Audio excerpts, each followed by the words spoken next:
Good afternoon. I'm calling the City of Santa Clara meeting to order. Could we have roll call, please, Assistant City Clerk? Vice Mayor Hardy. Present. Councilmember O'Neill. Present. Councilmember Davis. Here. Councilmember Watanabe. Here. Councilmember Shahal. And Mayor Gilmore. Here. All right.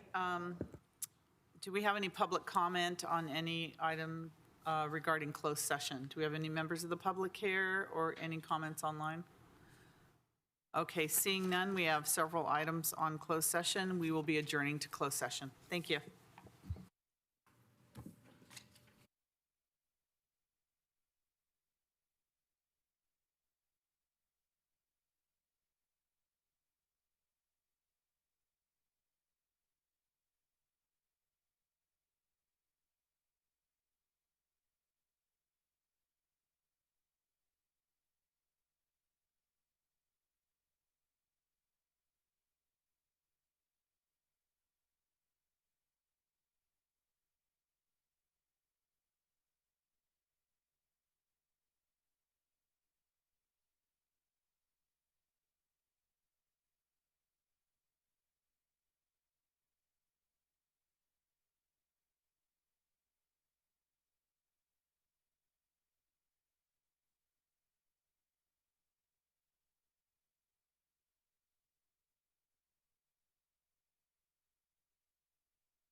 Good afternoon. Calling this meeting to order. First of all, can I ask that we please stand for the Pledge of Allegiance and remain standing for our statement of values? I pledge allegiance to the flag of the United States of America and to the republic for which it stands, one nation, under God, indivisible, with liberty and justice for all. As we gather, we humbly seek blessings upon this meeting. May we act with the strength, courage, and will to perform our obligations and duties to our people with justice to all. Let us seek wisdom so that we may act in the best interest of our people, our neighbors, and our country. All we ask so that we may serve our community with fairness and respect, putting their needs before all. Thank you. Please be seated. Madam Mayor, Yes. may I read the announcement? Yes, please. Members of the Santa Clara Stadium Authority, Sports and Open Space Authority, and Housing Authority are entitled to receive $30 for each attended meeting. Statement of behavioral standards. The City of Santa Clara has adopted a code of ethics and values and behavioral standards for public meetings to promote and maintain the highest levels of conduct. This includes mutual respect, robust discussion, and allowing city business to be done in an efficient and consistent manner. Please note that as the presiding officer, the mayor's direction in matters of process and decorum should be followed, and that use of the gavel indicates all conversations must conclude and everyone in attendance should come to order and attention. Welcome and thank you for your participation. Thank you very much, Nora. And I'm going to go ahead and take my mask off so you can hear me a little bit better. But just to let you know, at this evening's meeting, I am also joined here in person by Councilmember O'Neill and Councilmember Davis over here. We are at least 7 or more feet apart from each other. So they're going to keep their masks on. I'm just going to have mine off while I'm speaking. And the rest of the council chambers, everyone is very much socially distanced, probably at least 10 or more feet away from each other. So as I said, good afternoon and welcome to today's City Council meeting. The City of Santa Clara continues to take unprecedented steps as we comply with the County of Santa Clara's Public Health Department order and guidance to prevent and slow the spread of COVID-19, including the following of social distancing protocols and the use of face coverings. For today's meeting, the city is implementing a Zoom feature to allow public participation from the safety of your home. Members of the public can join via the link and/or call into the Zoom meeting displayed on the screen now. If you would like to speak on an agenda item or during public presentations, please raise your hand on the Zoom application or press *9 on your phone. Please only raise your hand while the item you're seeking to speak on is being presented. Staff will enter your name or the last 4 digits of your phone number, and I will call you to speak. As a friendly reminder, members of the public have 2 minutes to speak on an agenda item and 3 minutes on public presentations, and those are topics that are not on the agenda. Prior to each agenda item, staff will lower each hand to ensure that members of the public that are requesting to speak are under the appropriate item. You may submit your comments also on the e-comment feature available on the Santa Clara Registrar page or via publiccomment@santaclaraca.gov, and the comments will be read into the record. Our city cafeteria is open for members of the public so that they would have an opportunity to speak if you do come to City Hall. We have also implemented strict social distancing measures in the cafeteria as well. In addition to social distancing, all of us in city government have been practicing frequent hand washing and environmental cleaning, as the public health community has frequently reminded us to do. So I want to thank all Santa Clarans for all of your efforts in providing, for your efforts in following the very serious steps we are all taking as we shelter in place and only conduct essential activities that are critical for the health and safety of our community. So again, thank you all for joining us today. We have a few items, and we have 2 items that we're going to have a certain number of members of the public, but we're going to make sure that they come in and out very safely and following the health standards and protocols. So, but first of all, City Attorney, do we have any reports of actions taken in closed session? Council took no reportable action in closed session. Thank you. Thank you. Continuances and exceptions, reconsiderations. Do we have any of those? I have a portion of an item that I'm going to ask to be continued, but I'm going to wait until we get to that item, till I request that from the city council. Does any member of the council have a continuance or an exception or reconsideration? Okay, seeing none. Any member of the public? All right, so we're going to move on to our first special order of business. And the first special order of business we have this evening is that we'd like to honor the River of Life Foundation for their dedicated community service provided throughout the COVID-19 public health emergency. Do we have Pastor Tong here? If you'd like to come in. Pastor, please come on in, come forward. Just right here at the dais is perfect. Thank you. I want to say a little bit about your foundation. Hi, Sam. I want to say a little bit about your foundation and then give you a minute to speak, and then we're going to introduce some of the members and your volunteers that you have. So the foundation was founded by Pastor Tong Lu, and you can see Pastor Lu here, of the River of Life Christian Church with an amazing purpose statement to ignite a local and global effort to bring hope for an actionable future by addressing the basic needs of humanity to bring real transformation to lives and communities. And so no words ring truer than these during this time of exceptional community need. Since March of this year, over 17,000 Californians have lost their lives to COVID-19. The COVID-19 public health emergency has also caused severe local, national, and worldwide economic disruption. In response, the River of Life Foundation ramped up their existing community food pantry distribution operations and has been distributing food boxes and hot meals to over 8,000 local families each month. Last month, Councilmember Kathy Watanabe and I toured the River of Life Foundation distribution facilities, and we were amazed by what we observed. The foundation's organizers and volunteers alike demonstrated so much love and compassion for the community that I invited them to come to tonight's meeting so that the City Council could recognize both the foundation and your amazing volunteers. So at this time, I would like to honor the River of Life Foundation. But before I do that with the certificates, and we're also going to recognize a lot of your volunteers, Pastor Tong or Sam, if you'd both like to say something, we'd be happy to hear you. And thank you for coming. And I just want to say before you speak, Pastor Tong, I had you as a guest on my Mayor at Noon show.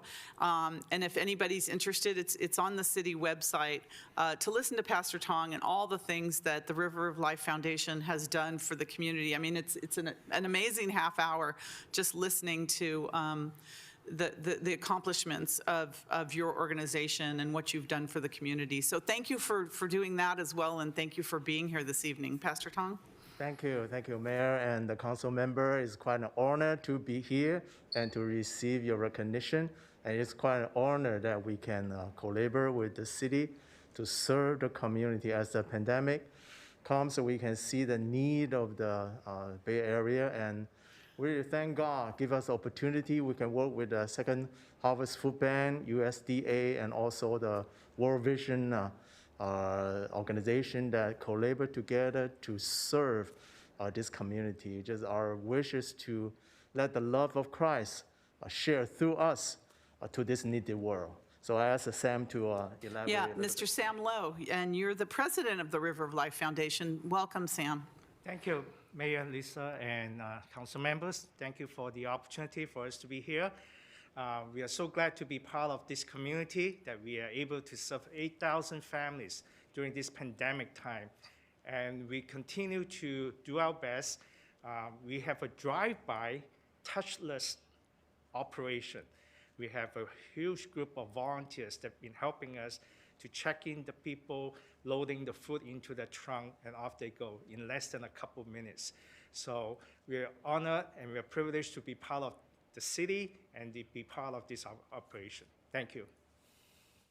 Thank you. Sam, can I ask you what your hours of operation are? Because you do provide food distribution for the community at no charge. Right. So tell us about I think you're 3 days a week? We are 3 days a week, 2 weekdays, and 1 weekend, so that those that are, if they're working or they're not available during the weekday, we have a Sunday afternoon available for them. And then is it Tuesday, Wednesday, or? Tuesday and Thursday from 10 to 1, and Sunday from 2 to 4. Thank you so much for that. So before I'm wondering if there's council comments before we give you your recognition and call in your volunteers. I see Vice Mayor Hardy. You have your hand up? Yes. Yes, thank you, Mayor. I was on the Planning Commission, if you remember, when the River of Life Church came to us, and I am so glad you are in our community. You have been a wonderful asset, and we are honored to have you. Thank you. Thank you, thank you. Thank you, Vice Mayor. Councilmember Kathy Watanabe. Kathy. Yes, I'm here. Yes, thank you, Mayor. And nice to see you again, Pastor Tong. I'm sorry that I can't be there in person. And Sam, I see Sam is wearing the vest that all of the volunteers wear out there as they're distributing food, so they stand out. But it was really an honor to be able to see the operation and how it engages with everybody and keeps information on everybody, but more so is the variety of food that you offer the residents, and no questions asked. It's all healthy food, something really for everybody, and you've been such an inspiration. I mean, not just to other food banks and to people that we have met that are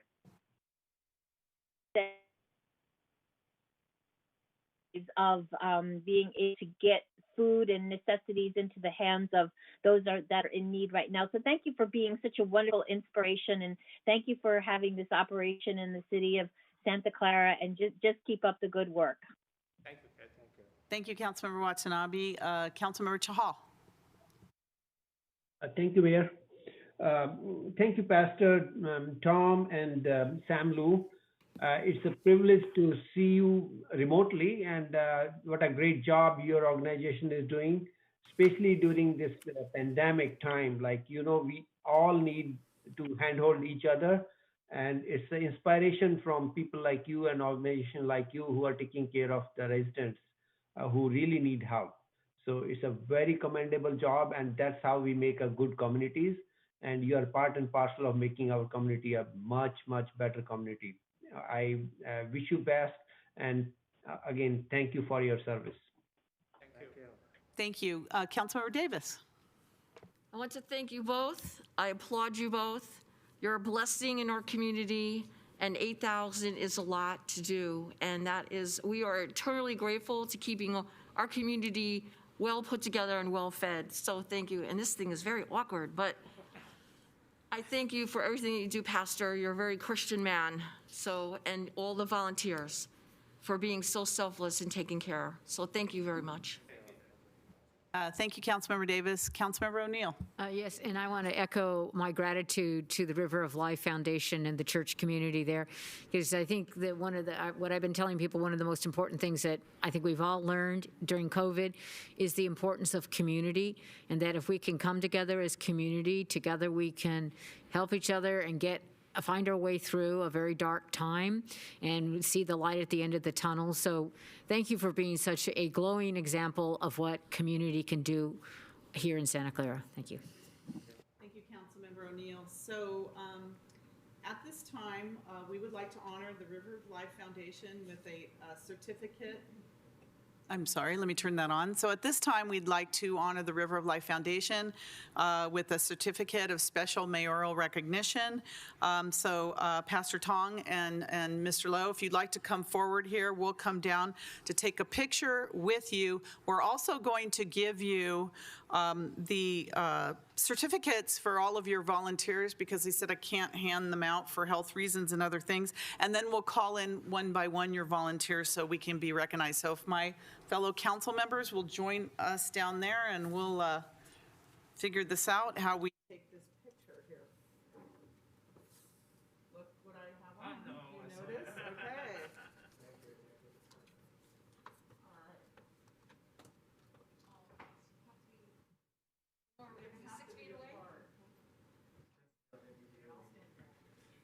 Pastor, I'll be 6 feet away from you.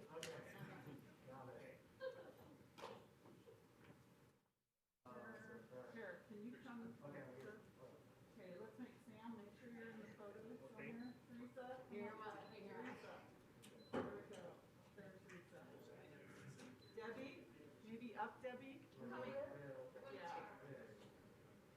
Okay, we're gonna hold this from 6. Let me put these down. Yeah. And then I'll hand this. Very good.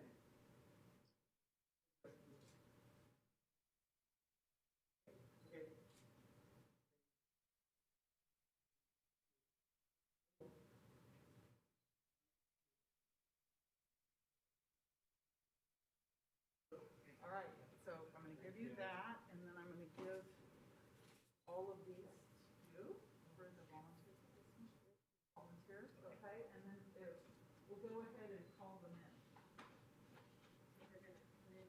And they're going to come in and out as we call them in.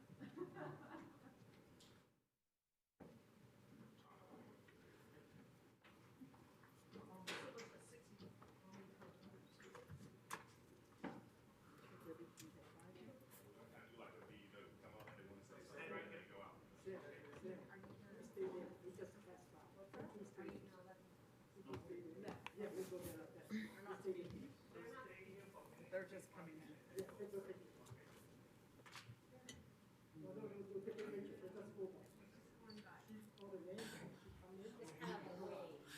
I'd like if they could come in, and we have quite a few of them, if they could come and just come to the dais so the cameras can get them and we can recognize who they are, and then on their way out, maybe give us a wave, okay? A drive-by. A drive-by.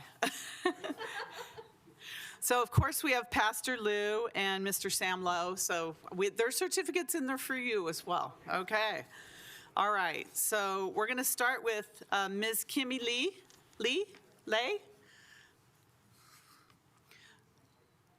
Thank you so much. So just so we can see you, thank you.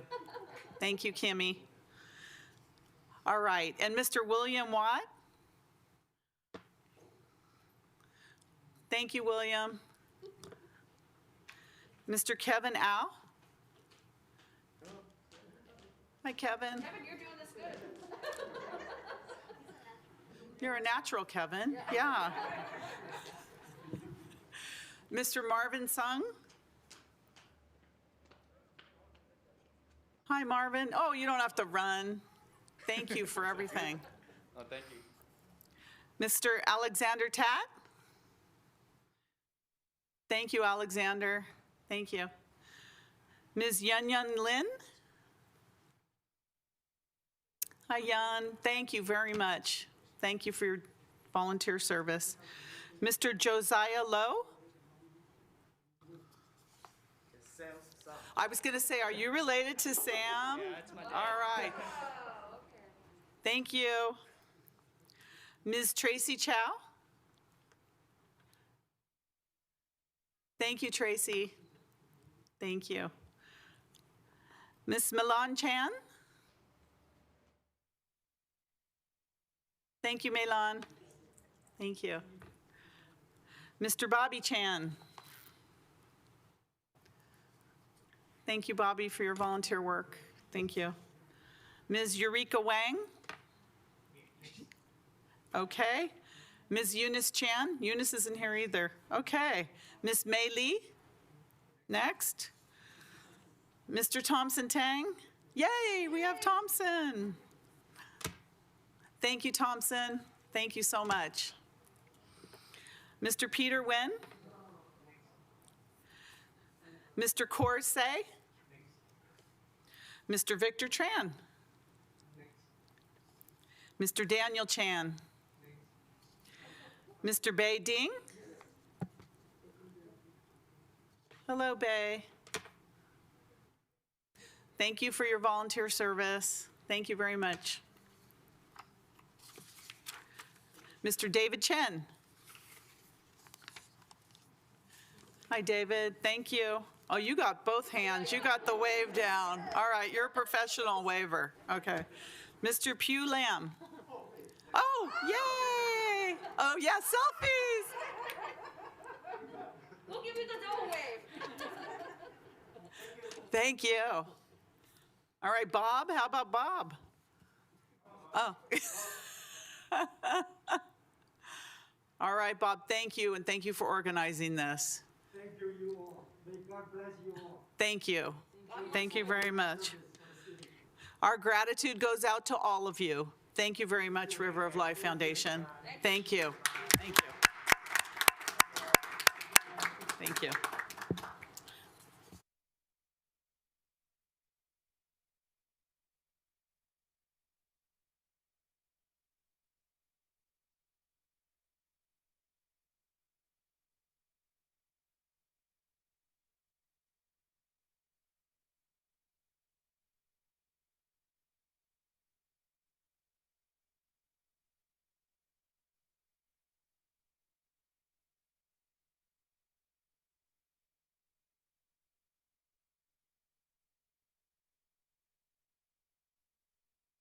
Do we have Anna Vargas Smith here?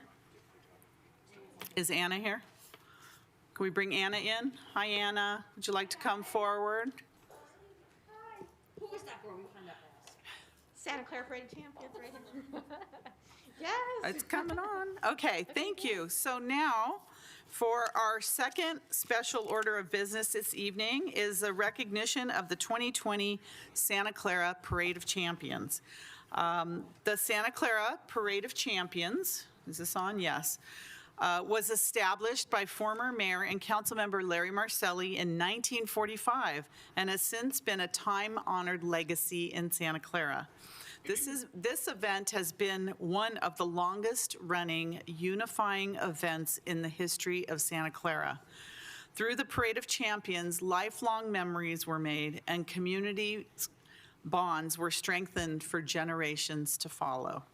In 2019, we were so excited for the historic return of the Santa Clara Parade of Champions after 24 years. The Parade of Champions organizers and volunteers did not let the COVID-19 pandemic deter them from keeping this wonderful tradition alive. Instead of canceling this year's event, they quickly pivoted and were able to organize and execute the 2020 virtual Parade of Champions. Didn't know how that was going to turn out. And yard decorating contest honoring America's heroes. At this time, I'd like to invite and introduce the Santa Clara Parade of Champions president, Anna Vargas Smith, to say a few words to us. Anna, welcome. And I think you have a PowerPoint too, right? Just a few slides and images. You came prepared. I Thank you, did. Anna. I think I'm on the wrong slide, though. Okay. Thank you, Lisa, Mayor. Who do we have here behind these masks? We have Teresa O'Neill. We have Debbie Davis, Attorney Nora. Hey, how are you? Yes. Smart. Are we ready to go? If there's one, yeah, there's a beginning to that. Well, the idea behind the virtual parade was to commemorate 2020. What we kept hearing from the community is like, I just want to forget about 2020. And then what came back to us is like, we should never forget 2020. This is going to be a historical year. This is going to be a year we're going to look back on and wonder what everybody did in 2020. It's going to be huge for us. We have Shawl. There you go. So what we want to look back on is see what was the stories from the community. What did they want to talk about in 2020? So we decided we're going to be creative and ask the community to send in videos, 1-minute videos talking about 2020, what they did in 2020, who their heroes were in 2020, how they felt about those that kept us safe, our community heroes and frontline heroes. And this is what came about, was the virtual parade. Here's just some of my favorite images here. Of course, we all love our police and firemen and teachers and doctors. These all are from the Santa Clara Parade of Champions 2-hour video. Next one. What surprised us the most was the enthusiasm from the community. There was like 120 videos some of which we weren't able to use because of quality issues and stuff. So you can imagine how overwhelming it was. It was like midnight on 9/26, everything coming in at once, people calling and messaging, don't leave me out, I want to be in this parade. So we were super excited. Obviously, we can't get everybody on there. And so we knew that we needed support to make this happen. So we are grateful for the city manager, for Lisa Gilmore, our mayor, the council, to believe in our vision. We really thought, I know judging by the reactions originally, you were probably wondering, what is a virtual parade? You know, how is this gonna play out? What is these front yard contest thing you're talking about? So we are grateful that you believed in us and understood our passion to make this happen. Next slide.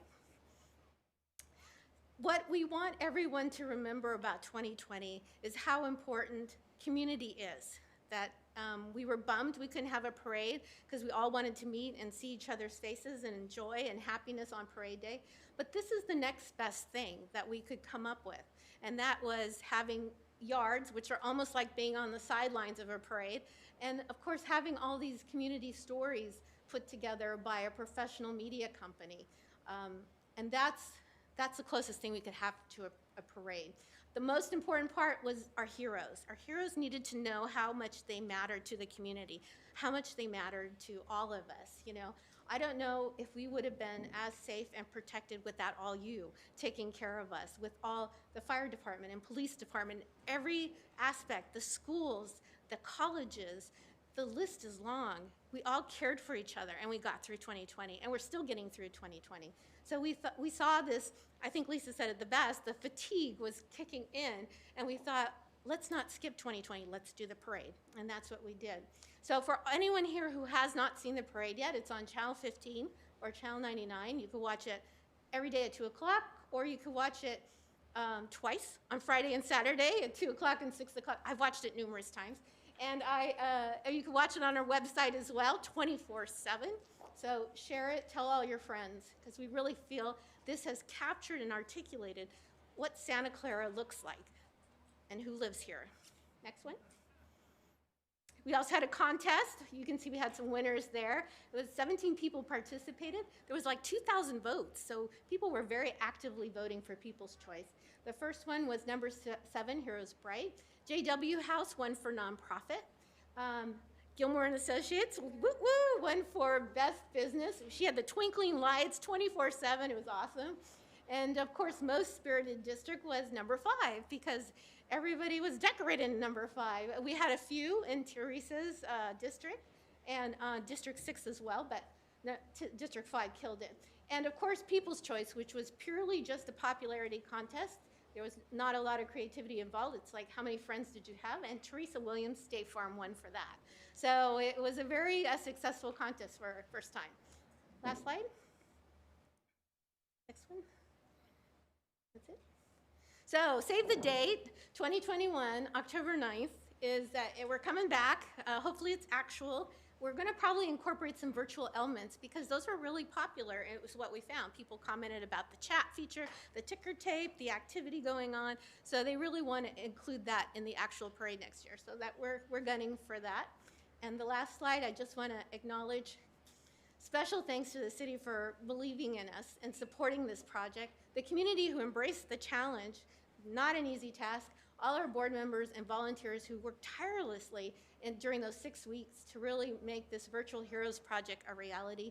And listed here is Karen, Patty, Mary, Grizzle, Jody, Andy, and Teresa, Margaret, Nancy, Greg Green, and Taylor Amadante.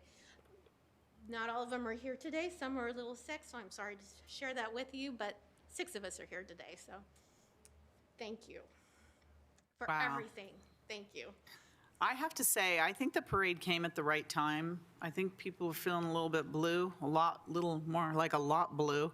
And to sit there for that hour, 2 hours, I think it was about 2 hours, It really took you away into another world, and it really reminded us how much of a community Santa Clara is, with all the different aspects of our community and how excited people were to participate. I have to be honest, I wasn't sure how it was going to turn out when you said virtual parade. I thought, wow, I've never been to a virtual parade before.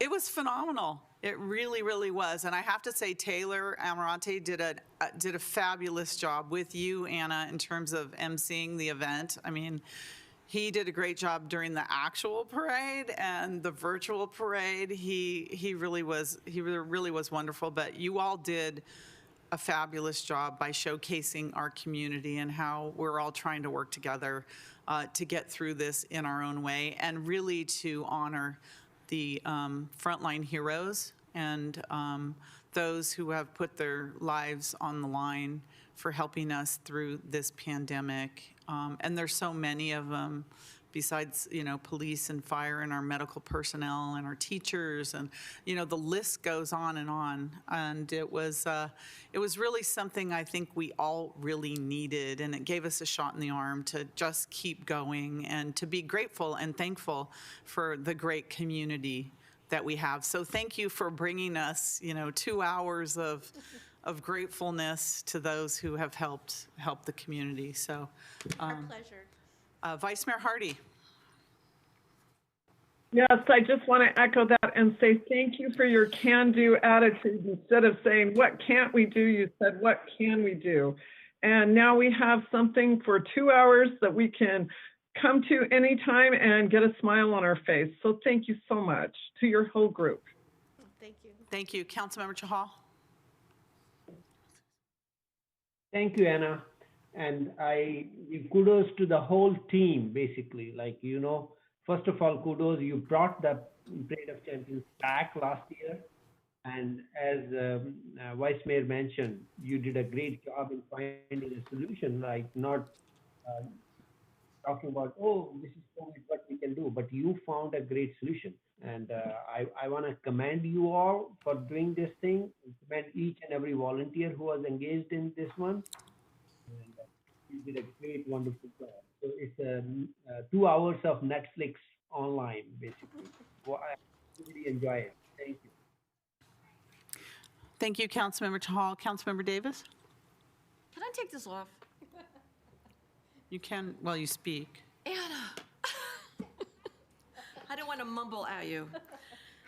I just wanted to say that I think that the Morcelli family is looking at this as you raise the bar in a COVID era into a virtual parade, which is probably they would have never ever thought of in their lives. And they're looking down at you from heaven saying thank you with a lot of gratitude.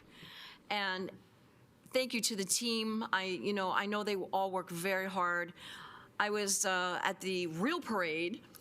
Taylor was trying to go through his thing, and I'm like helping him out with the pages, and he was just trying to keep up with what was going on, but there was so much excitement in the air. So now this could always be the go-to 2 hours for I want to be happy, and then they can go watch the parade. So you always have to have that in your life. But thank you for everything that you do, and I think that District 5, okay, so they took the prize on decorations, but you know what? We're going to get big. Well, if there's no COVID next year, then it will be the whole city back again. So maybe we won't have the whole District 5, but kudos to them. They did a great job. Go District 5. Go District 5. So thank you, Anna. Thank you, Councilmember O'Neill. Yeah, so the Parade of Champions team had to push me a little, but I did get my rear in gear and I got my front yard decorated.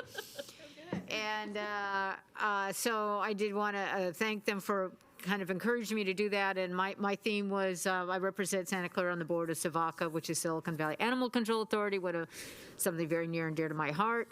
And so I hope that at least maybe a little bit of awareness was raised, because I feel like our animal control officers and all those who are taking care of animals every day for us, that's one of the things Santa Clara should be proud of, is how kindly and compassionately we treat animals in our community. So I was glad that you pushed me a little bit, and I did recognize them as my heroes for COVID. So thank you. Okay, go District 4 too. Go District 4. Your front yard was great. It really, really was. So I like the option. I probably went a little overboard by making comments and pressing the hearts and during the parade because I felt like I was participating in a way.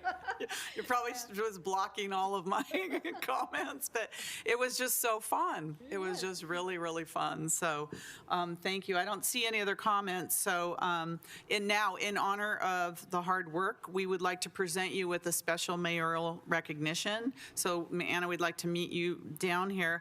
And then we also want to present individual certificates to the Parade of Champions board members and your key volunteers. We'll mention them all, but at least the ones you have here today, to thank them for all of their unwavering dedication to keeping this Santa Clara tradition alive during this COVID-19 pandemic and public health emergency. Unfortunately, we can't get them in for a giant group picture, but we're going to have them walk through, like, so we can do a wave, like a parade wave, so we can recognize them. Okay, so Anna, if you'd like to meet us right down here. Put on my Parade of Champions mask there. Right, there we go. Yes, indeed.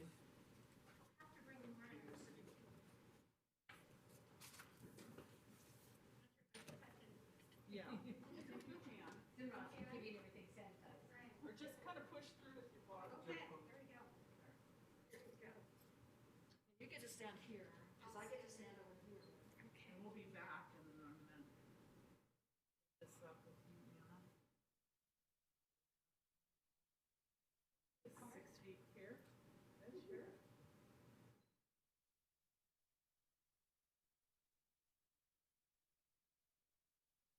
Okay, so I'm going to give you this, and then I'm going to hand you all of these to pass out, but we're going to call them in. Okay.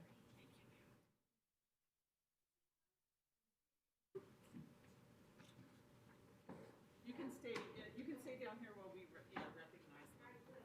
So you're still in here.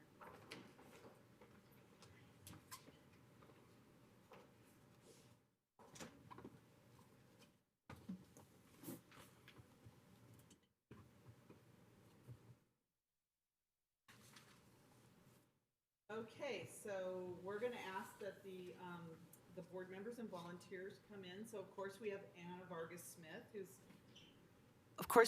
Vargas Smith, the president and production manager. I didn't know you had that on your title as well. We could start with Karen Artizzoni, the treasurer and assistant production. Oh, she's not here. Oh, hi, Karen. Sorry we missed you. Is she zooming? Thank you, Karen. Hi, Karen. Patty Ullman, the secretary. Hi, Patty. And Patty also works with Coldwell Banker, who sponsored the awards as well. So thank you, Patty. Thank you to Coldwell Banker, and thank you for being the secretary on the committee. We appreciate it. I think some people have heard of Mary Grizzle. Is she here? Oh, hi, Mary. Thank you, Mary, for getting the word out. She's public relations. She did her job, let me tell you. Getting the word out. Okay, Jody Muirhead, one of our school board members and also on the committee. Thank you, Jody, for all your great work at the parade, for the Parade of Champions. Thank you, Jody. And next we have Andy Ratterman, also a school board, Santa Clara Unified School Board member and member of the Parade of Champions Committee and the board. Good morning, Council. Thank you for your support. We do appreciate it. Thank you, Andy. Thank you. And then some of the volunteers, we have Teresa Sulser. No, she's not here. Thank you, Teresa. She was a planning volunteer. Margaret Horosco. Margaret. Hi, Margaret. She's also involved in Sister Cities. Very, very dedicated. Thank you, Margaret. Thanks for everything. And our Nancy Biagini. Hello, Nancy, our planning commissioner. She's always Thank busy. you, Nancy. Thank you for volunteering. My pleasure. Greg Green. Greg's not here, but thank you, Greg, for being the webmaster and social media volunteer. We appreciate that, Greg. And Taylor's not here either, but special thanks to Taylor Amarante, virtual parade MC, and for the live programming. He did just a phenomenal job. Yes. He did a great job. Okay, Anna, again, thank you so much for everything you've done. The community thanks you. It was really a wonderful event that we can relive and hope that next year we'll be there in person, because we've all been practicing our waves, and so we had to, hold them back for this year. But you really did a wonderful community service for us, and to thank our frontline heroes. I know they very much appreciate it. And I know my office display, I'm going to keep up through Christmas because I like it so much. So, and to thank all of our frontline heroes. I think they always need to be reminded. We are in such tough times, and we rely on them so much that we all need to be grateful for what they do. Thank you, Anna. Any final words? One of the most amazing projects of my life, and I feel that we're going to look back on this for years to come, how we overcame. And that was one of the driving forces behind doing it, not just for our heroes, but just for a legacy project. And I'm so grateful that the city believed in a legacy project, so thank you. Thank you, Anna. Thank you for coming, and thank you for bearing with us with our pandemic presentations. Stay healthy. Thank you, Anna.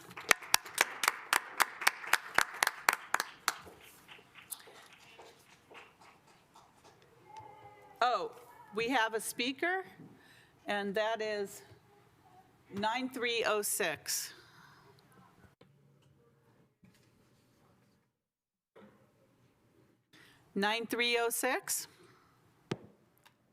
Please unmute yourself by pressing *6.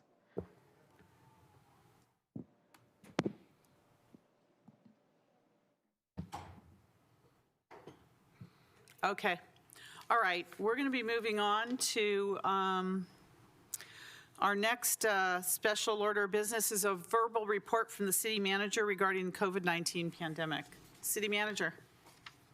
Good evening. I have some good news as well, and it is very much reflective of all the community expressions of support and helping each other during this COVID pandemic.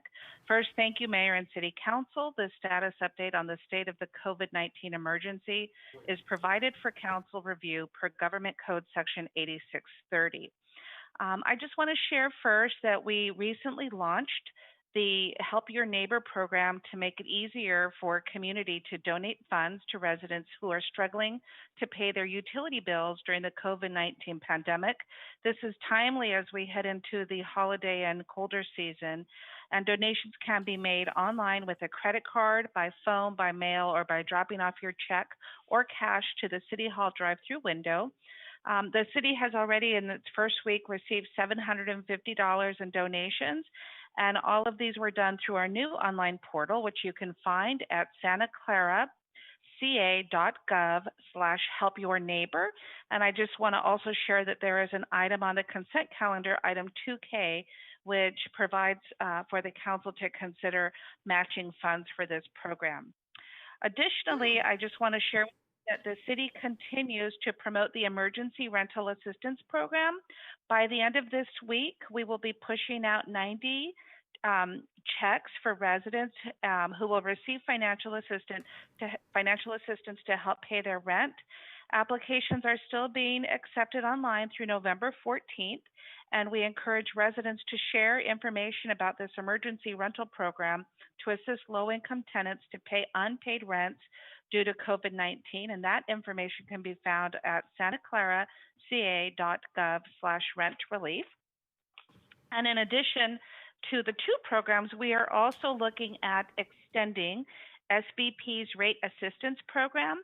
As part of the city's COVID-19 relief program, Silicon Valley Power quickly implemented a temporary rate assistance program for households affected financially by COVID-19. Over 200 customers have signed up for this program that provides 25% discounts for electric portions of people's utility bills. And as COVID-19 continues to affect our community, looking at the colder season coming, the program will be extended for another 6 months, and information can be found on siliconvalleypower.com. And speaking of cold weather and an election, our library is very active and very much involved in transforming The first is the Central Park Library and Northside branch libraries will open as voting centers from Saturday, October 31st through Election Day, November 3rd. In anticipation of higher voter turnouts, the libraries will be suspending its curbside service at the Central Park Library during this time period to allow for sufficient parking and ease of access for voters. The library staff is strategically using this closure period, though, to transition from current outdoor curbside pickup to walk-up pickup inside the library for pickup service only. With the county moving to the Orange Tier 3 and the weather beginning to change, library staff are working to implement a new experience for library programs that will allow for operations to continue safely and efficiently during the winter months. Library patrons are encouraged to visit the library before the closure to help reduce the impact of voting center operations, and library staff look forward to welcoming back Santa Clara residents back to the lobbies and safely where we can socially distance. Acting Librarian Assistant City Manager Cynthia Bojorquez is online if there's available questions. I do have one last fun item. It's regarding the city playgrounds. But first, I want to shift it over to Lisa for an update. But before that, let me just remind everyone of safe Halloween activities.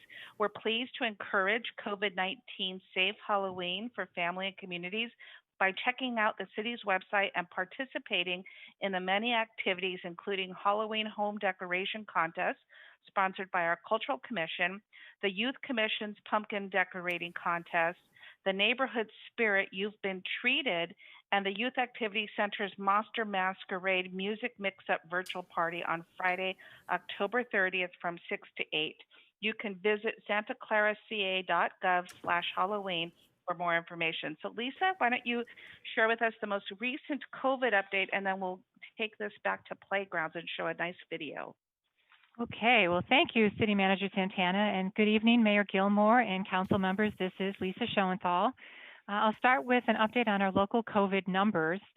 As of today, the latest COVID case numbers reported by Santa Clara County reflect a cumulative total of 24,425 cases in the county, 392 deaths, and 1,160 cases in the city of Santa Clara.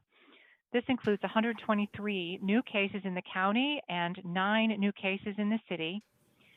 Today, the California Department of Public Health, CDPH, the state department website indicates that Santa Clara County is now in the 3rd week of placement in Orange Tier 3 of the governor's blueprint for a safer economy. So this means that the state still considers our county to have moderate risk of COVID-19 transmission. We needed to have an adjusted case rate of 3.9 cases or less to meet Orange Tier 3 again, and our adjusted case rate is 3.4 COVID cases per 100,000 of our population. So as a reminder, the state adjusts or discounts our case rate because we exceed the state's testing requirement. The county's COVID test positivity rate is 1.5%, which actually meets the state's criteria for yellow Tier 4, which is less than 2%.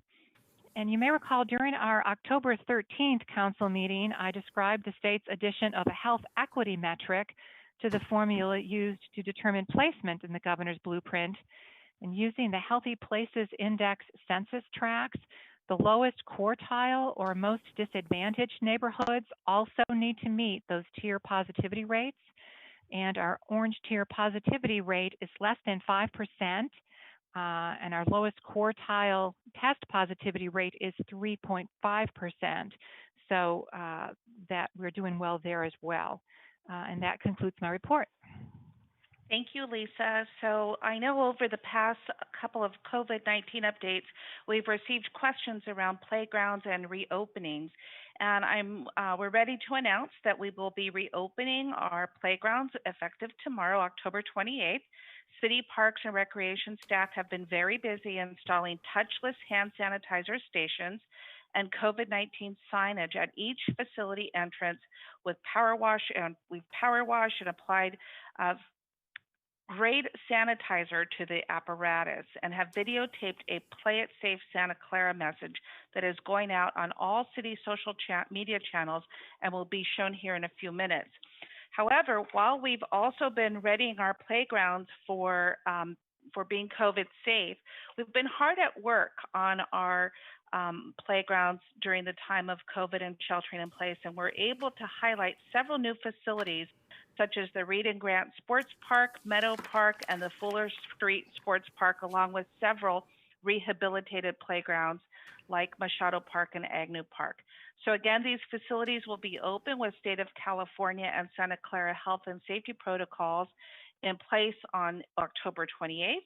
And we're reminding the community that as we open, to play it safe Santa Clara. And I'm happy that we were able to complete these during our COVID pandemic. There's a lot here to deliver with respect to parks. So we're ready to show the video if you would like, Mayor. Yes, please. We're anxious to see it too. Hey, see the final product. Yes, thank you.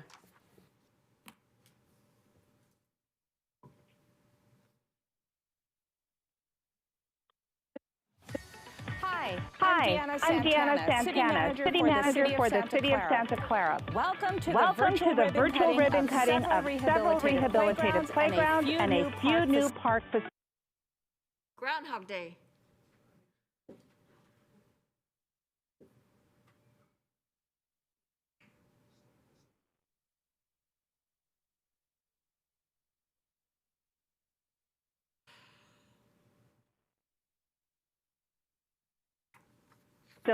During the pandemic, city staff are hard at work finishing up multi-pandemic.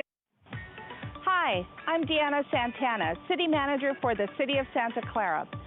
Welcome to the virtual ribbon cutting of several rehabilitated playgrounds and a few new park facilities. During the pandemic, city staff are hard at work finishing up multiple projects because we know how important these spaces are to the health and the well-being of our community. We are excited to share that our playgrounds will reopen on October 28th. I've asked Mayor Lisa Gilmore to highlight our park improvements, announce the launch of our new Play It Safe Santa Clara program, and officially cut the ribbon and open our new facilities.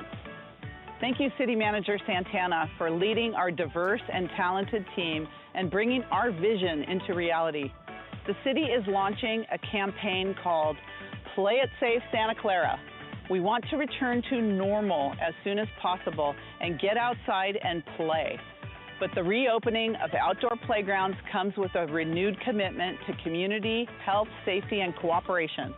Playground protocols are posted on the touchless hand sanitizer stations, and health and safety first signs are installed at the entrance to every playground. For more information, the safety signs have a QR code that will take you to the county or the city's COVID-19 website. Our first playground to reopen is Machado Park Playground. This playground, originally built in 1951, featured wood, metal, and sand. It was in critical need of rehabilitation and expansion. The community said they wanted better slides and to keep the trees for shade. We've done just that. Joining me to cut the ribbon is Vice Mayor Karen Hardy. Thank you, Mayor Gilmore. It's so exciting to be here at Machado Park to cut the ribbon. This is a wonderful playground for children of all ages and abilities. City staff has worked with the neighborhood, Parks and Rec Commission, and council to develop the approved playground by Verde Design and construction by Redwood Engineering and shepherded by Public Works and Parks and Recreation. As council member, it's my pleasure to cut the ribbon.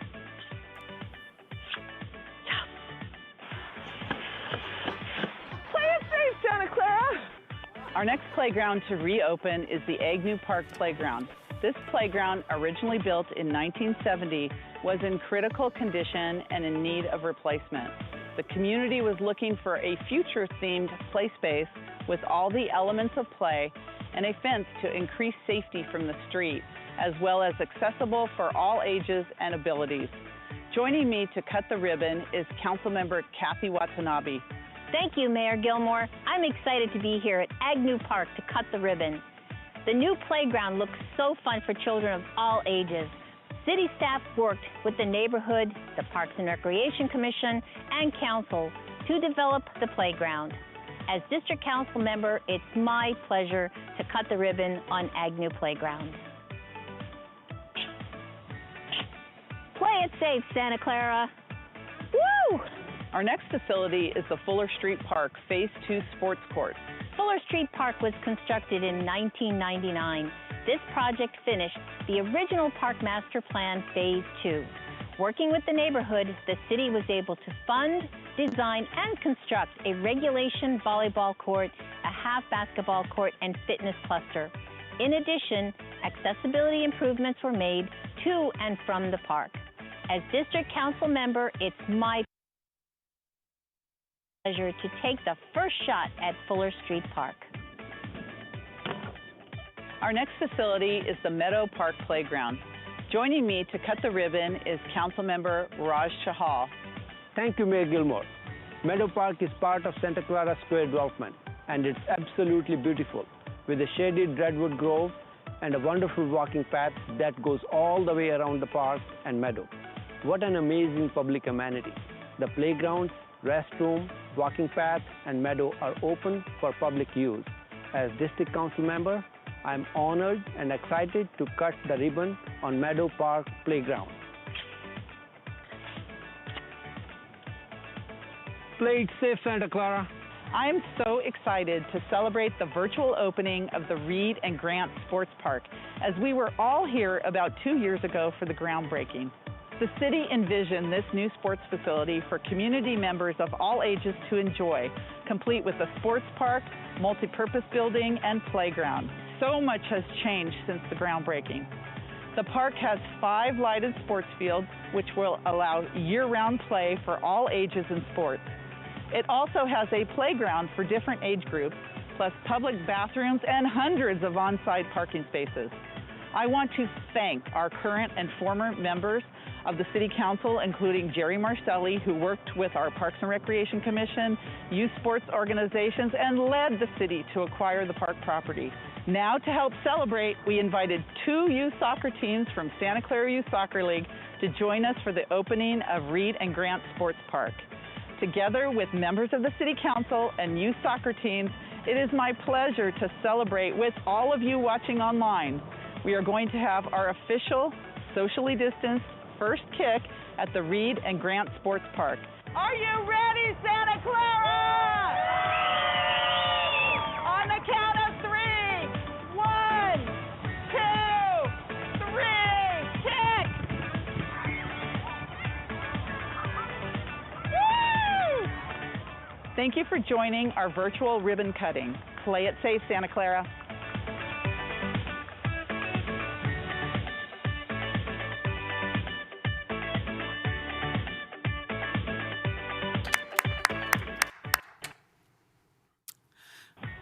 Hi, I'm Deanna. Let's hear it again. Play it again, Sam. Okay. I want to thank the mayor and the city council for the support, for helping and obviously leading in this area of improving and building back our parks. I want to take the opportunity to thank our city staff, Parks and Rec, Public Works, Finance, City Attorney's Office, and all the other departments that are involved in delivering this many parks in a single month. I don't think I've ever been in a place where we deliver and reopen and rehab this many parks in 1 month. And clearly it's a reflection of our community and our desire to always give back and support our community. So thank you, Mayor and City Council. Thank you, City Manager. I also am very grateful to our Parks and Recreation Department, every department in our city that had anything to do with opening these parks, and a special thanks to our Parks and Recreation Commission, because they were also very involved in the opening and rehabilitation of a lot of parks. I first of all didn't realize what an active city council we have, and how playful everyone is to go down slides and shoot baskets and do climbing and go on swings and kick balls and everything else. So I think it's really exciting heartbreaking, to reopen those parks, especially Machado Park, which I think is a phenomenal park. I lost my 2 front teeth there going down the old slide 100 years ago. But to open the Reed and Grant Sports Park is that's a phenomenal facility if you have a chance to even drive by, and it's next to the Ray Gamma Dog Park as well, and we hope to open that soon. I think more than ever, the recreational facilities are so important right now, especially during this pandemic, when we want our kids who are, especially in families cooped up all day, to be outside and be able to play and to play safely. So thank you so much to everyone that we can open these parks. They're phenomenal, but to open them safely as well for our community. Anybody else have anything to say about that? Okay, any member of the public? Yes, we have someone. Is someone here? Okay. We have a member of the public here.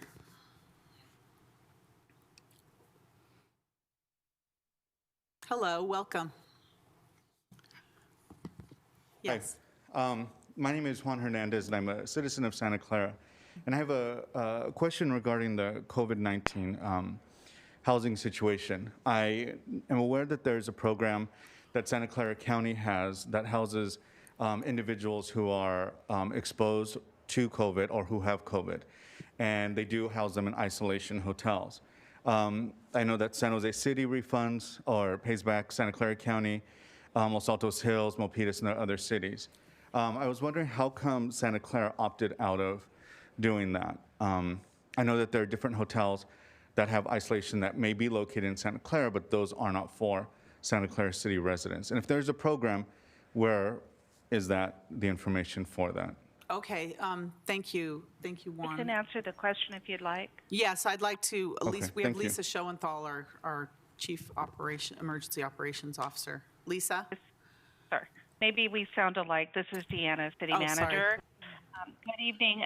Your question is very timely. We are preparing to bring back an informational report for the City Council to consider on November 10th regarding this program. The city has not opted out.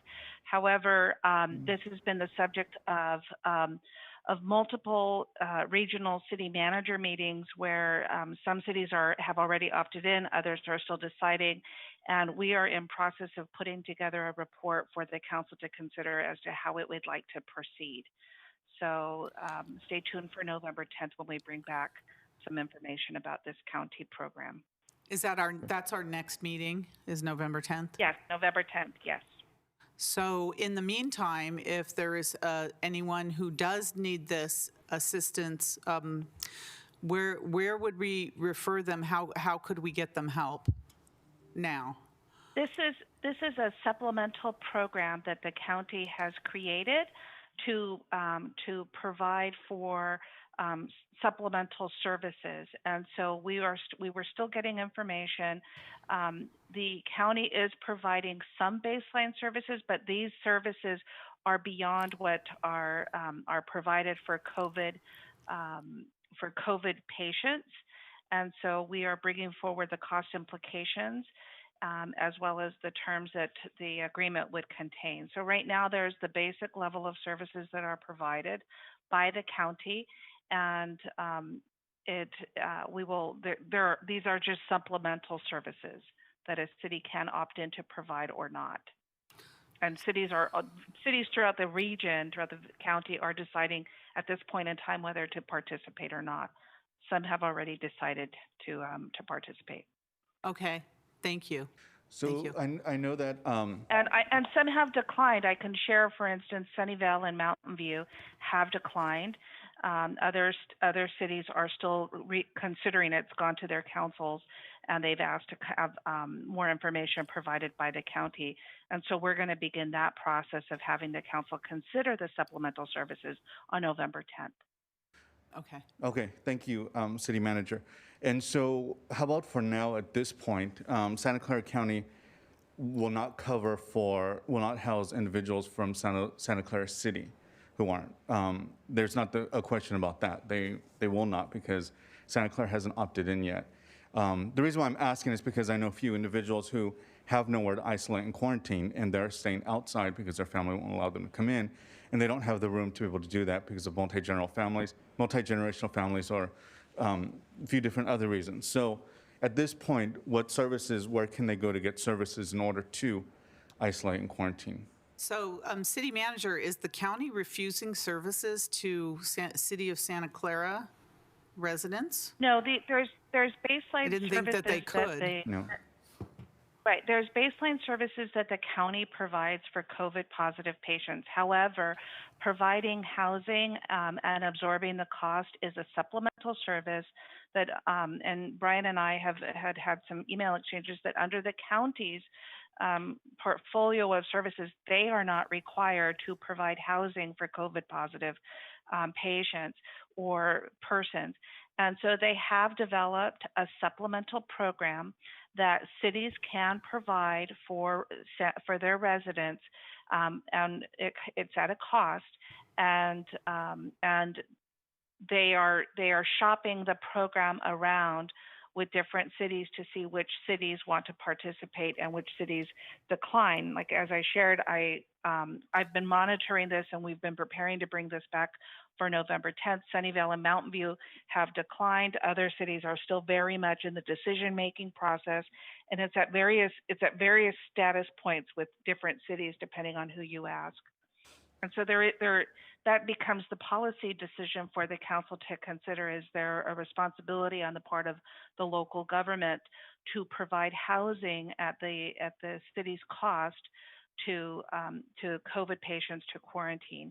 And the county has put together a program if that's a policy decision that the city would like to participate in. So we'll just discuss that in 2 weeks? Yes. All right. Thank you again, City Manager. I know that Mountain View has opted into the program of the housing part of it, not for the other services, but for the housing part of it. They have opted in into the isolation and quarantine. But so it's a program that they do for certain cities that have opted in. But my concern, because I live in Santa Clara, or for Santa Clara cities, like today, what are they able to do? Is there anywhere they can go? Do you have any?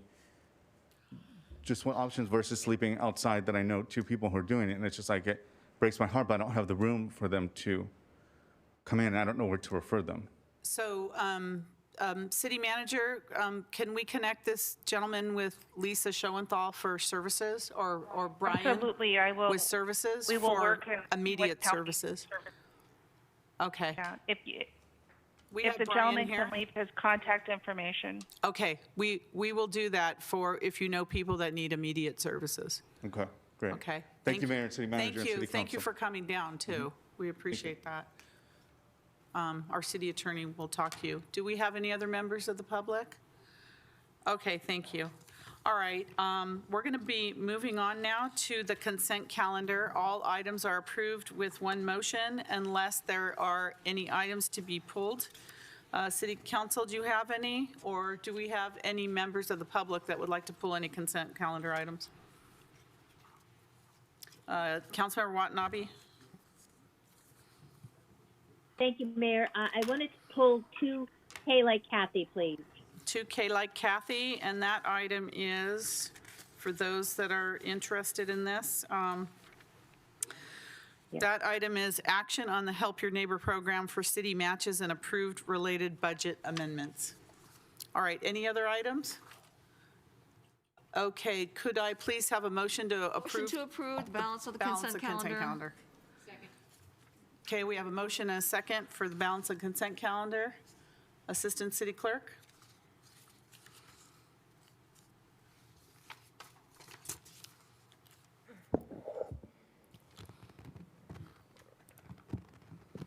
Vice Mayor Hardy. Yes.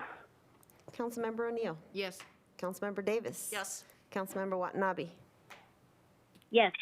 Councilmember Shahal. Yes. And Mayor Gilmore. Yes. Thank you. And that passes unanimously. Thank you. Next, we're going to public presentations. Do we have any public presentations? No. Any member of the public want to speak? Derek, would you like to speak? Oh, okay. I'm just checking. You put your hand up. I'm checking. All right. Don't want to miss anyone. All right. Next, we're going to go to consent calendar items pulled for discussion. So we're right back to you, Councilmember Watanabe. Action on the Help Your Neighbor program for city matches and approve related budget amendments. Yes, thank you, Mayor. And I know that I'm glad that the city manager was discussing this during her COVID update this evening. And I also had wanted to call it out because I know that you just devoted your last Mayor at Noon program regarding this program, and I think it's really wonderful. And then now to know that, the city and the city departments are looking at ways to match the donations and contributions from the community, I think is just fantastic. And I thought it was very important to call it out and of course encourage everybody to donate. I've donated this past week and plan on donating at least once a month until, the program is maybe until it runs its course, or maybe it's something that will always be in place. We don't know. But it's a wonderful program, and I just want to give kudos to the city departments who are also stepping up to do their own assistance as well. So thank you so much to everybody involved. Is that a motion also to approve this item? Yes, I'd like to make a motion for staff recommendation on this item. Second. Okay, we have a motion and a second, and thank you for pulling it, Councilmember Watanabe. I also donated this week as well, and I think some donations are starting to come in. There's many people out there that are struggling to pay their utility bill and their electric bills. So I think that, and there's a lot of people out there that want to help, and this is your way to help, is to donate to the Help Your Neighbor program. No matter how big or small the donation, it's really appreciated to people that are, especially during these difficult times, to pay their utility bill. So, so we have a motion and a second on that. Is there any other any other comments or members of the public? Okay, seeing none, Assistant City Clerk. Vice Mayor Hardy. Yes. Councilmember O'Neill. Yes. Councilmember Davis. Yes. Councilmember Watanabe. Yes. Councilmember Shahal. Yes. Mayor Gilmore. Yes. And that passes unanimously. Okay, we're moving on now to our public hearing general business. The first is item number 3. Action on a resolution authorizing the city manager to execute an amended and restated affordable housing agreement with Zane Partners, LLC for construction of 150 affordable housing units located at 2302 Calle de Mundo and approving the related budget amendment. City manager? This item is going to be presented by Andrew Crabtree and Jonathan Beach. Andrew? Thank you, Mayor, members of the City Council. Actually, our housing manager, Jonathan Veach, is going to take the lead on this, so I'll hand it over to him now. Oh, Jonathan's actually here. Welcome, Jonathan. Hi, good evening.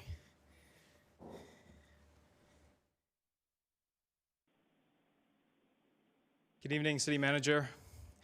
I'm sorry, good evening, Mayor and Council. Tonight. Where are you, Jonathan? Where are you? I'm here. I'm here. Tonight I'll be presenting an action on an amended and restated affordable housing agreement for the project located at 2302 Calle de Mundo. The proposed project is part of the Tasman East Pacific Plan, and if it sounds familiar, we previously brought this project to Council 2 separate times, so we're hoping tonight, third time's a charm. In October 2019, City Council approved an affordable housing agreement with Zane Partners, an affiliate of Ensemble Development Company, which consolidated all of the affordable housing requirements for 3 separate Ensemble projects into one single project at 2302 Calle del Mundo in exchange for 30 very low-income units. So if you recall, we effectively traded 83 moderate-income units for 30 very low-income units. While it was approved, City Council asked staff to explore alternative proposals to see if perhaps we could retain more of the affordable housing units at the project. So in February 2020, we returned with a loan agreement of up to $6 million to facilitate construction of a 100% affordable project, making all 150 units at 2302 Calle del Mundo affordable housing units. However, that project was approved just before the shelter-in-place order was issued in March, and while the developer pursued multiple financing options, due to a lack of affordable housing funds, they were not able to move forward with the 100% affordable project. So here we are tonight requesting council action to approve an amendment to the project's affordable housing agreement to implement a new financing strategy in partnership with Related California to move the project forward. The map on the slide provides an overview of the Tasmania specific plan. The parcel that I just highlighted in yellow is the proposed 100% affordable project at 2302 Calle del Mundo, also known as Parcel 24. And this project would satisfy the affordable housing obligations for two separate ensemble projects, highlighted in green.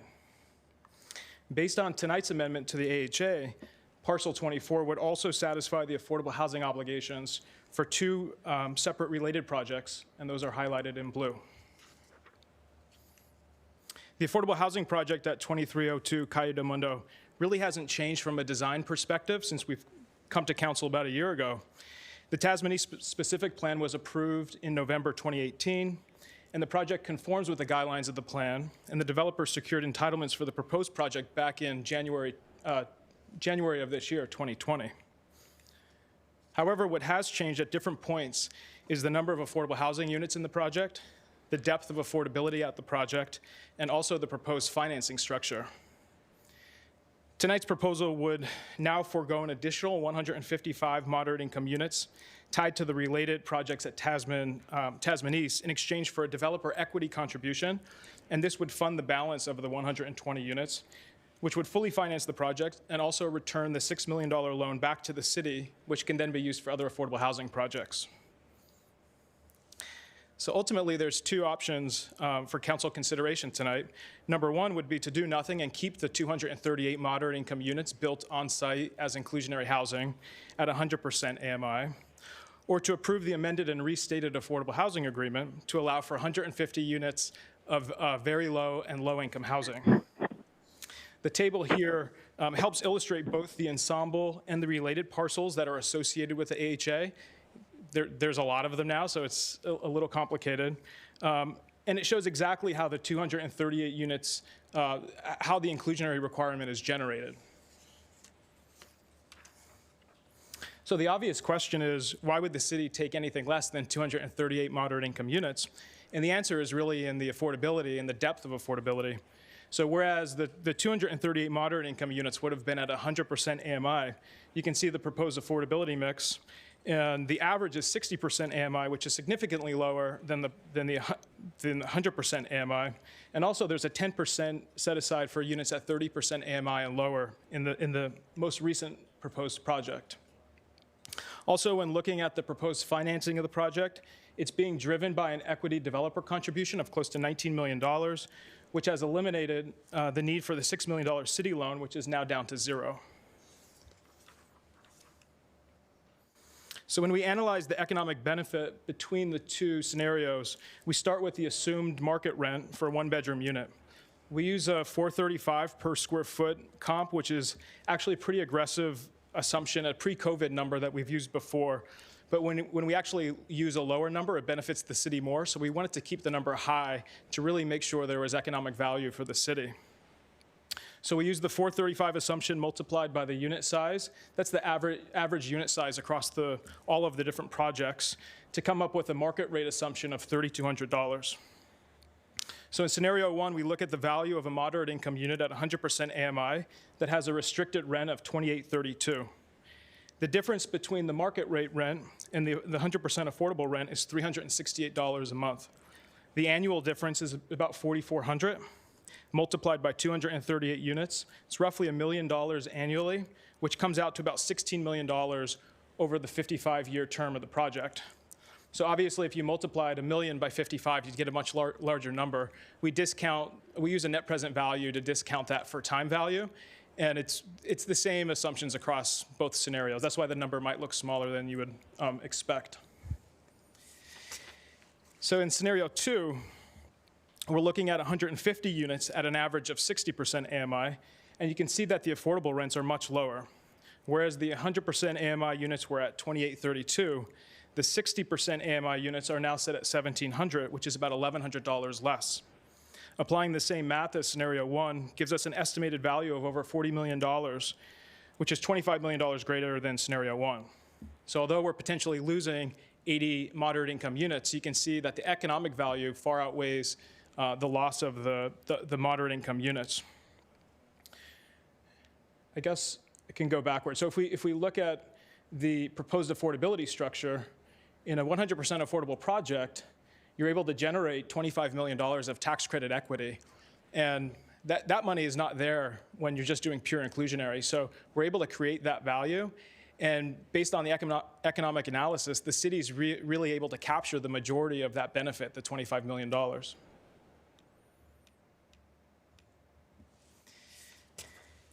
And then aside from the economic benefit, philosophically, this type of proposal aligns with the city's affordable housing goals and how they align with the regional housing needs allocations. Our current pipeline includes an estimated 1,800 affordable housing units. And as you can see from our pipeline, our proposed projects have a nice mix across the various affordability levels. However, we'll always tend to generate more moderate income units because of our inclusionary housing policy. And so really the challenge and the deficit is in the low and very low income units and trying to meet that deficit. Also, just for reference, the numbers on the slide related to RENA already include tonight's proposal. So if we decided not to approve the amendment, there would be 238 moderate income units added to that pipeline number of 850. So we're already anticipated to meet our moderate income target, and those 238 would be added to that.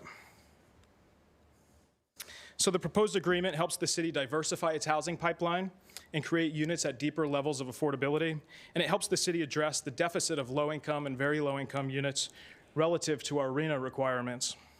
Additionally, the proposed amendment allows the city to recapture our $6 million loan, which will now be funded with an equity contribution, and that money can be used for other affordable housing projects in our pipeline. And last but not least, while we're recapturing the $6 million city loan, we've negotiated with the developer to still record a promissory note on the project. And so the city is entitled to still receive $6 million of cash flow from the affordable housing project, even though we don't have the loan in the project. So in conclusion, staff recommends that council adopts the resolution approving the amended and restated affordable housing agreement with Zane Partners for construction of 150 affordable housing units located at 2302 Cayo del Mundo, to rescind our 2 prior resolutions associated with this project, and to approve the related budget amendment that would recapture the $6 million city loan. That concludes my presentation. I'm now available for questions. All right, Councilmember Watanabe, followed by Councilmember Davis. Thank you, Mayor, and thank you, Jonathan, for this great presentation. This is very exciting. This is going to put a whole nother project, if I'm understanding it correctly, a whole nother development within Tasman East that will be completely affordable housing, similar to St. Anton's. Is that correct? That's correct. So there'll be 2 100% affordable projects. The St. Anton project, I'm glad you mentioned it. It recently broke ground at Tasman East, and it's, I think, 194 low and very low income units, and this would be an additional 150. Wow. So that puts, a wonderful inventory of very affordable housing, low income and affordable housing within in an area where it could be well utilized, especially with the related project and the proximity to transportation, and that's really exciting. I was going to ask you also. So now the city will be able to repurpose that $6 million. Just coincidentally enough, I was talking with Charities Housing on Friday, regarding a project just across the street there from City Hall. Is it possible we could reutilize that money reappropriated towards that project as well? I know the city has, I think, put already $1.5 million towards that project. Yeah, that's actually exactly what we were thinking. So Charities is working on the 1601 Civic Center Drive project. They've requested $6 million from the city. The Economic Development Committee recommended $1.5 million go to the project. So we have a balance of $4.5 million that we still need. So this would be a great source for those funds. And then there's a second project. Boat Services is working on a project down on Kiefer Road. It was a 100% supportive housing project. And so there's a Kiefer 2 project right across the street for seniors. And that project has also requested money. So we have 2 really good projects in the pipeline that need funding. Wow, that's really exciting. Well, I'm definitely supportive of staff recommendation on this particular issue. I'm happy to make a motion unless there's further commentary by other council members. Oh, I'll second that. all right. So we have a motion and a second. Councilmember Davis? Oh, thank you, Jonathan. It seems that if we find you money, you build us affordable housing. So let's see if we can find you another $6 million so you can figure this out. But I'm glad that 1.5 and now this is going to help you do some more. So maybe if we can get you some more money, you get us more affordable, because the RENA numbers coming down are going to be you're not going to be happy. It's going to be very hard to do this. So thank you. This was a great report, and this is really good news for our city and anybody that is looking for affordable housing. So, and Kathy already made the motion. It's already been seconded, so you're on your way. I approve your staff recommendation. Thank you. Thank you. We have Councilmember Chahal followed by Vice Mayor Hardy. Thank you, Mayor. Thank you, Jonathan, for the report. Appreciate that. I have one concern I have is I know we are concentrating all the affordable units at one place, and I would have liked that they stayed in a different units for the down the line maintenance of the units would be better when they are spread out. But I can live with it because we are getting better affordability component on that.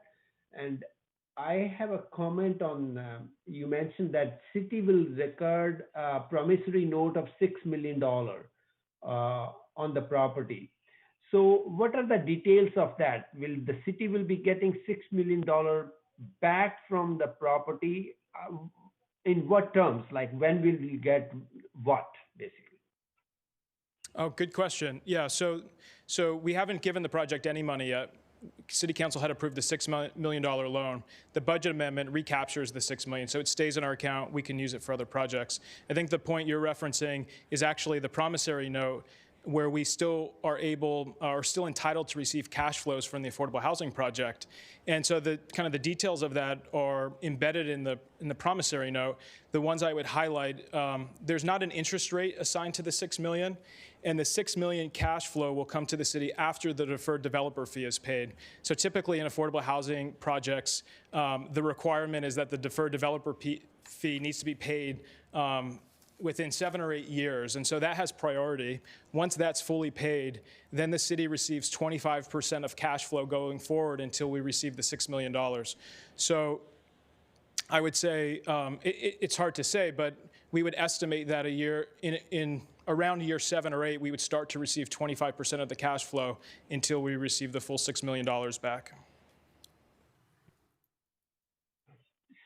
So 25% of, I'm trying to understand, like when we actually get the money back, like after 7 years, and what amount? And will it be only current value of the money or up to $6 million, or it will be adjusted to inflation down the line? No, it's just a total of $6 million, so there aren't any further adjustments. It's hard to say what the cash flow will be in year 7 or 8. I would expect a couple $100,000 a year we would probably get back until the full $6 million is repaid. Okay. So what we tried to do there was, with the prior project, we had a $6 million loan, And that loan would have been repaid to the city with the same exact terms. After deferred developer fee was paid, the city would have received cash flow to repay the $6 million loan. And although we took the $6 million loan back, some of the economics of the transaction remained the same. So we wanted to still receive basically the same terms we would have received otherwise. And that's what we have in place here. Thank you. So basically, without investing $6 million, we will be getting $6 million back, but down the line. That's right. Okay. That's right. Thank you. Yep. Thank you. Vice Mayor Hardy? I just want to thank staff for coming up with a very creative, very good alternative to what we had originally proposed. And I love when we have a win-win-win situation for everyone. Thank you so much. Okay, any other council members? Councilmember O'Neill. Thank you. So, Jonathan, I think your presentation, again, makes the point that I often make when I go out to talk to people, that I think the financing of affordable housing is probably the most complicated thing you have to deal with as a council member, or at least for this council member. And in terms, I think the financing for these housing units is more complicated than, you know, some of these very large developments that go on. And I think sometimes it's hard for folks to it doesn't seem to make sense. It's like, well, gee, this housing is supposed to be affordable. It should be very inexpensive to produce, but it seems like it's costing us almost, you know, I'm represent Santa Clara on the task force for the unhoused, and you know, all the data is showing that it's almost like some of these units are more expensive to produce than the ones that are, you know, are seemingly market rate. So with all this complication, is it that much easier to like fund? I mean, I know we're getting, because, you know, the very low and low income. Is it very much easier to finance moderate housing? Is it a lot easier, or is it that you don't have to put together so many different pieces, whether it's tax credits and this source of bonds, and is it just that the moderate, you don't have to go around and get money from so many different sources? Yeah, so I mean, with the inclusionary projects, it's easier because you don't have all of the subsidy layering, you don't have tax credits and tax-exempt bonds. It's more difficult from a financing perspective. So in order to start tapping into tax-exempt bonds and tax credits, you really have to start going below the 60% AMI level. And so as you go to deeper levels of affordability, you start unlocking more resources, namely tax-exempt bonds, tax credits, and then as you get to 30% AMI and lower, you open up all of the Measure A resources. So as you go deeper, it gets more complicated because you introduce more financing sources. If you stay above 80% AMI, there aren't really a lot of programs to finance that. So you're not getting tax-exempt bonds, you're not getting tax credits, but it's difficult to make it pencil, which is why we're always trying to work with, negotiate with developers to figure out if there's kind of a win-win by lowering the affordability.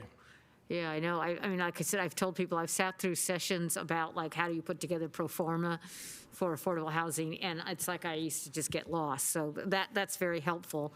And I do think, you know, like I did sit in on the ABAG meeting a couple weeks ago and listened about the RENA, and it looks like what's going to be proposed is that Santa Clara County is going to take, you know, looks like we very well may be assigned a much larger percentage of the new housing unit requirement than we had anticipated, because a lot of the rest of the Bay Area is saying, well, a lot of the jobs are in Santa Clara County, so you need to build even more of the housing. So I think this is just going to be, you know, an incredible challenge going forward. So I think this is a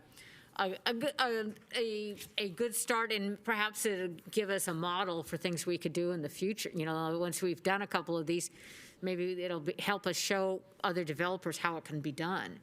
I agree. The proposal that we kind of collaboratively put together with the developer, I don't think has been done before, with some of the trade-offs and with the prom note and us receiving cash flow and participating in the deal. And so I agree. We're looking at it as another tool in the toolkit as we move forward. Sometimes you need lower income units, sometimes you might need moderate income units, and having these tools, you can really try to kind of be precise with the strategy to address whatever the issue is. Okay, great. Thank you very much.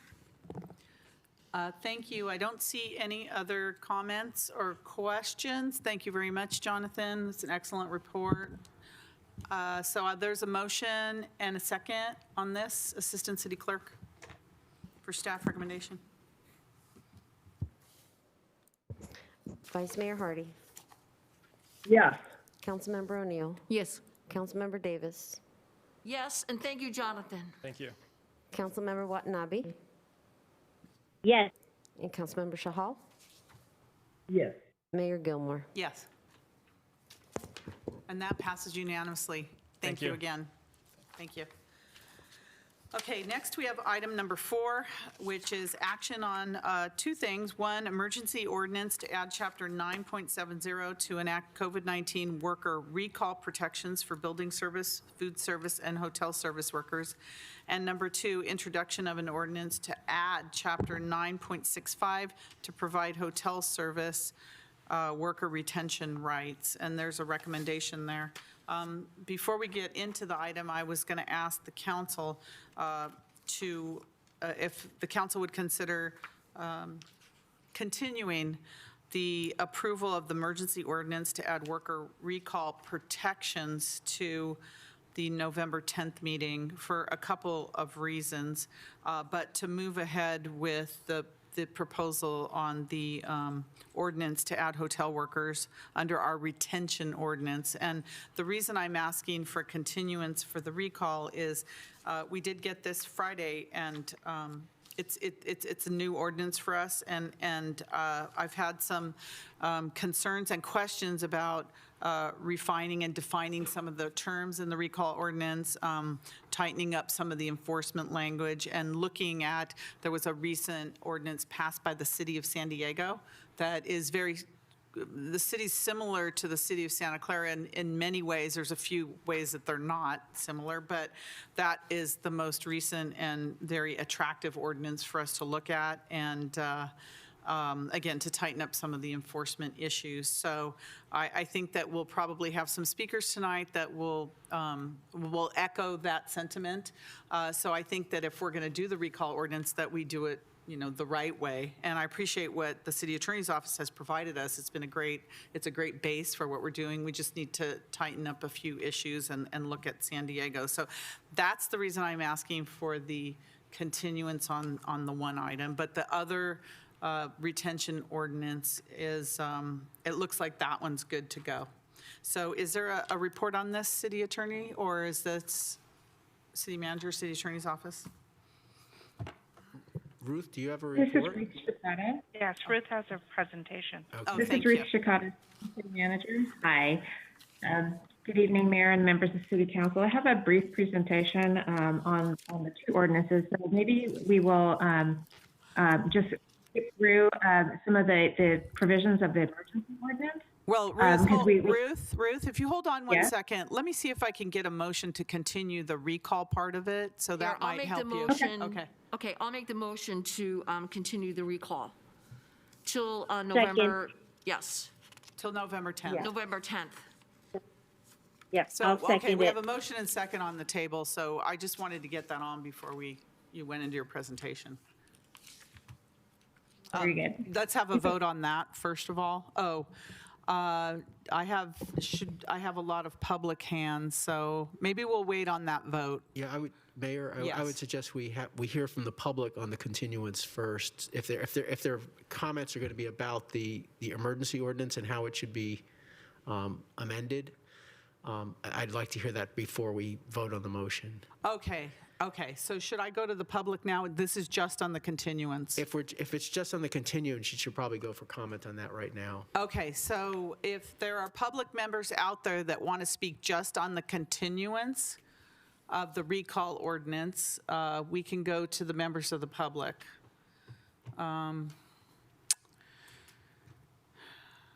Okay,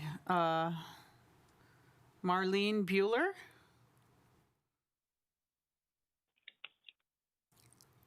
Marlene?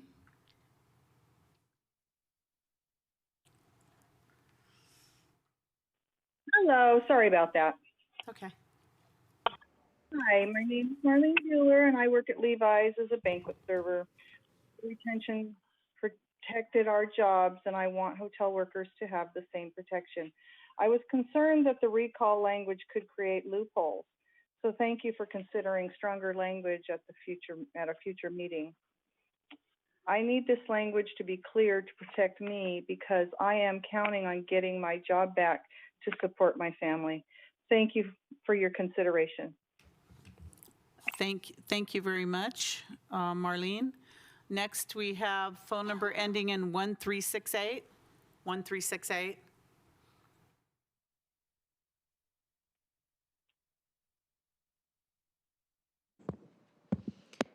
One 1368, please press star 6 to unmute yourself. There we go. My name is Majid, and I am a member of Unite Here Local 19, and I support the job security and recovery protection. Thank you so much. Thank you. Thank you. Sandra Munoz. Sandra?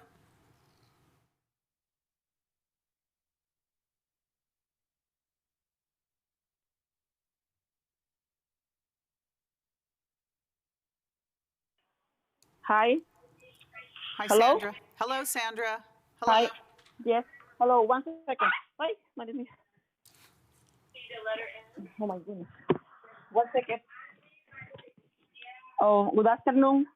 My name is Sandra Munoz, and soy miembro del Unite Here Local 19. Yo apoyo seguridad del trabajo y protecciones para recuperarnos. Gracias. Gracias, Sandra. Ana Rodriguez. Ana?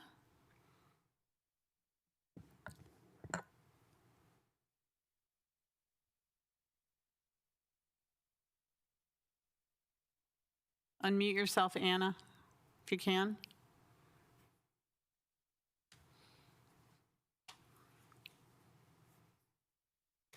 Hello, Anna.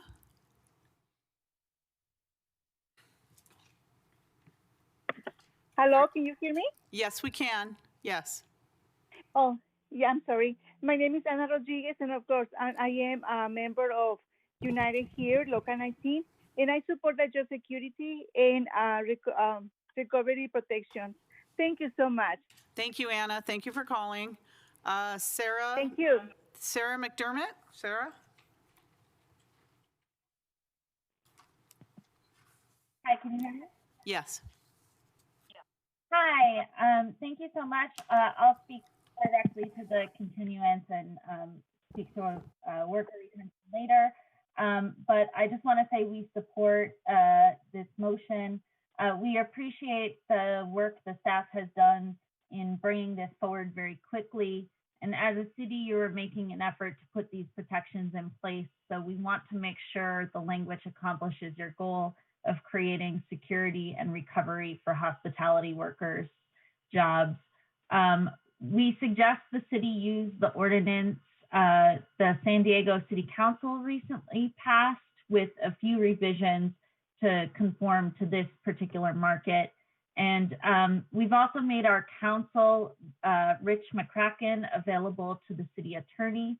Mr. McCracken is a leading expert in this area, and he's happy to share his insights. I'm also available to answer any questions. Thank you. Thank you. City Attorney, do you have something? Yeah, I would just request that Mr. McCracken simply mark up the language of the ordinance that's in the packet and send me what changes he would suggest. That would be the easiest way of me understanding what changes you're looking to have us consider. Okay, I'm happy to put him in touch. Thank you. Thank you, Sarah. Okay, Luzita Aguilar. Luzita?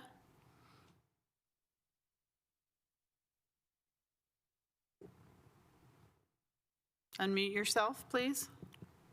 There you go. Hola. Yes, hello. Hola, buenas noches. Mi nombre es Luz de María Aguilar y soy miembro del Sindicato 19. Yo apoyo la seguridad en el trabajo y la recuperación de la economía. Gracias. Gracias. Felipe?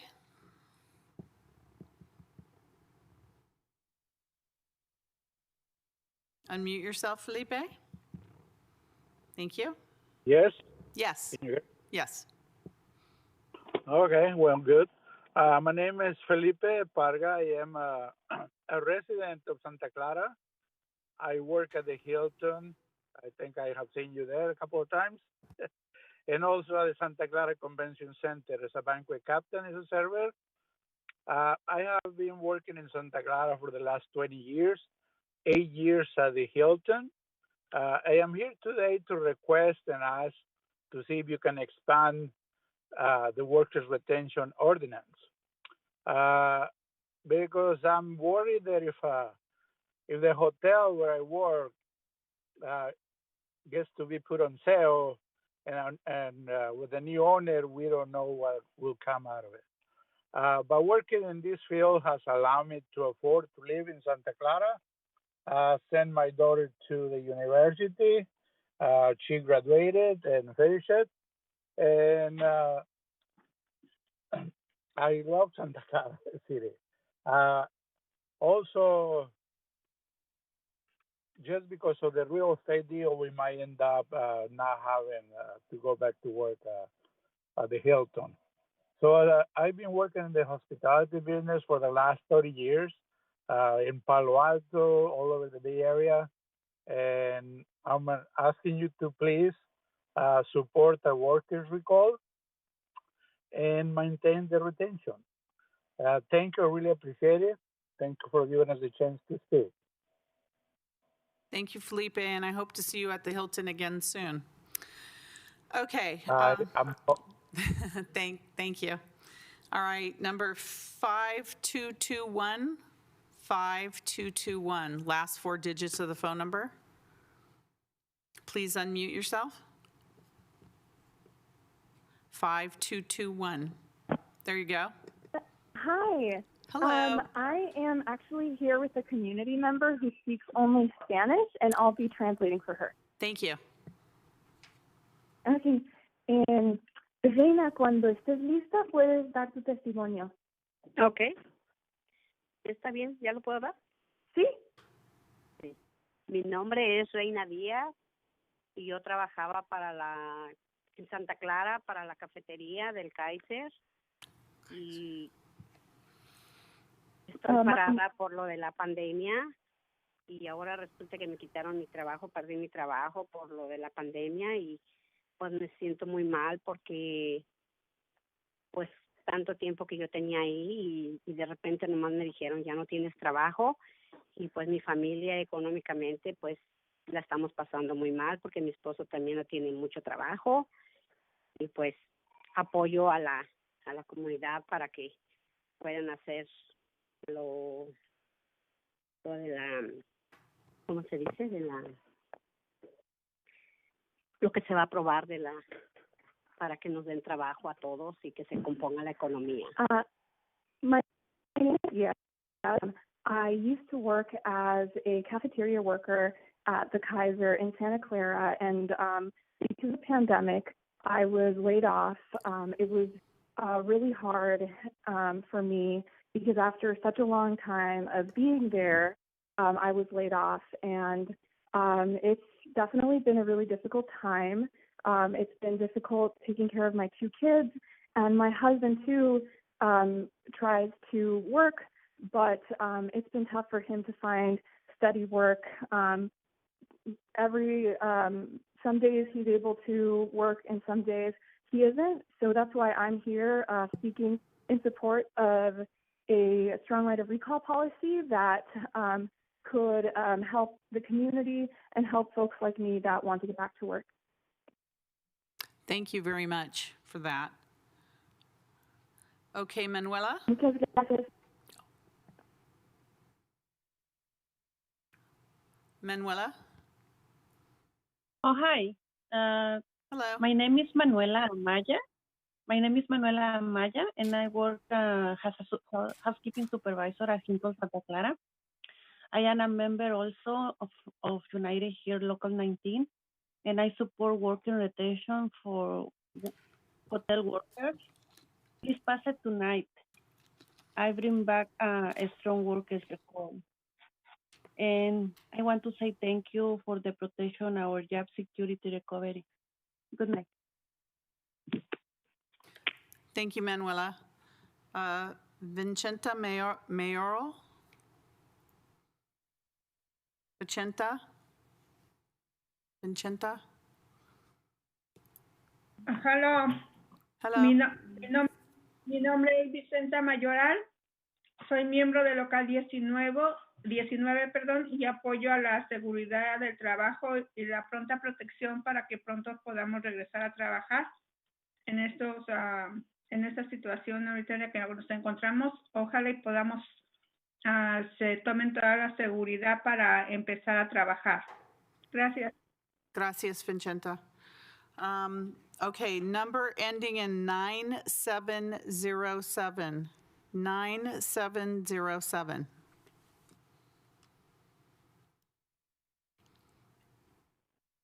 You can unmute. There you go. Hello. Hi, again, I'm a Spanish interpreter, and I'll be helping Andrea give her public comment. Andrea, cuando quieres, puedes dar tu testimonio. Okay, buenas noches. Mi nombre es Andrea Valencia, y estoy aquí para dar mi testimonio. Yo trabajaba en Kaiser, Santa Clara, en la cafetería. Y bueno, my name is Andrea Valencia, and I'm here this evening to give my testimony. I used to work in Kaiser Santa Clara in the cafeteria. Bueno, he escuchado que quieren pasar una ley acerca de todas las personas que perdieron sus empleos por la pandemia, y pues yo apoyo esta ley.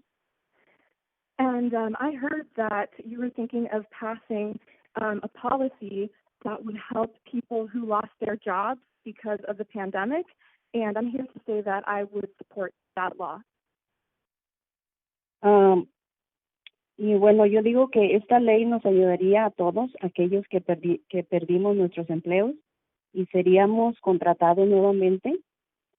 Esto es todo lo que yo quería que ustedes supieran. Gracias y buenas noches.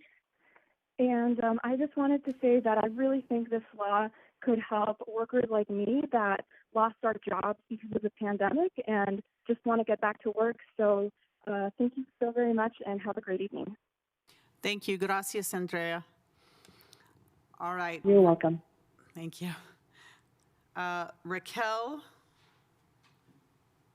it says L19, probably Raquel. Yes. So my name is Raquel Local Alvarez. 19.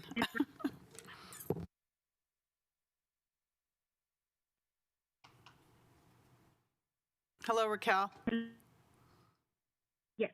So my name is Raquel Alvarez, and I'm the president of Unite Here Local 19 and a former Hilton Santa Clara housekeeper. I support job security and recovery protection. Thank you. Thank you, Raquel. All right, last four digits of the phone number, 9306. 9306. Please unmute yourself.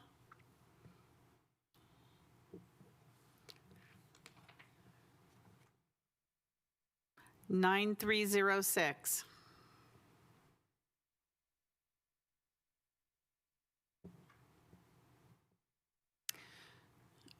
Okay, let's move on to Emma Hartung.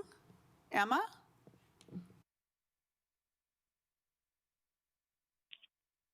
Hi.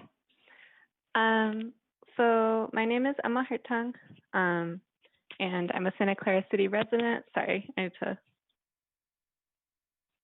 My name is Emma Hartung. I'm a Santa Clara City resident working as a higher education administrator at Stanford. And I also organized alongside a lot of both hospitality and building services workers through my time in college. And so I know that a lot of people really spend decades building up their experience and skills at these jobs. And I've also seen how devastating even a single layoff can be to one person, to their family, to their community, especially for workforces that are predominantly immigrant women, especially now in a pandemic, especially now as federal assistance is dwindling. So just really wanted to drive home that this measure is so important, and it's really important to get it right.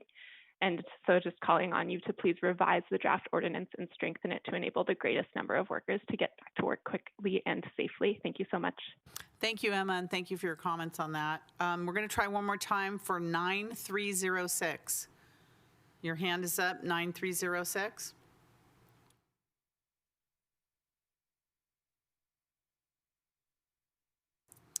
Okay, so we don't have a comment there. Let's start with the motion in a second to continue the one part on the recall ordinance before we go into the other retention ordinance. Assistant City Clerk, this is just on the continuance. That motion? Councilmember Davis. I thought you were the maker. I made the motion. Oh. Yeah. The second? Was Councilmember Watanabe? I think so. Yes, Oh. here. Thank Yeah, you, sorry. okay. I think she did. Okay, here we go. Vice Mayor Hardy.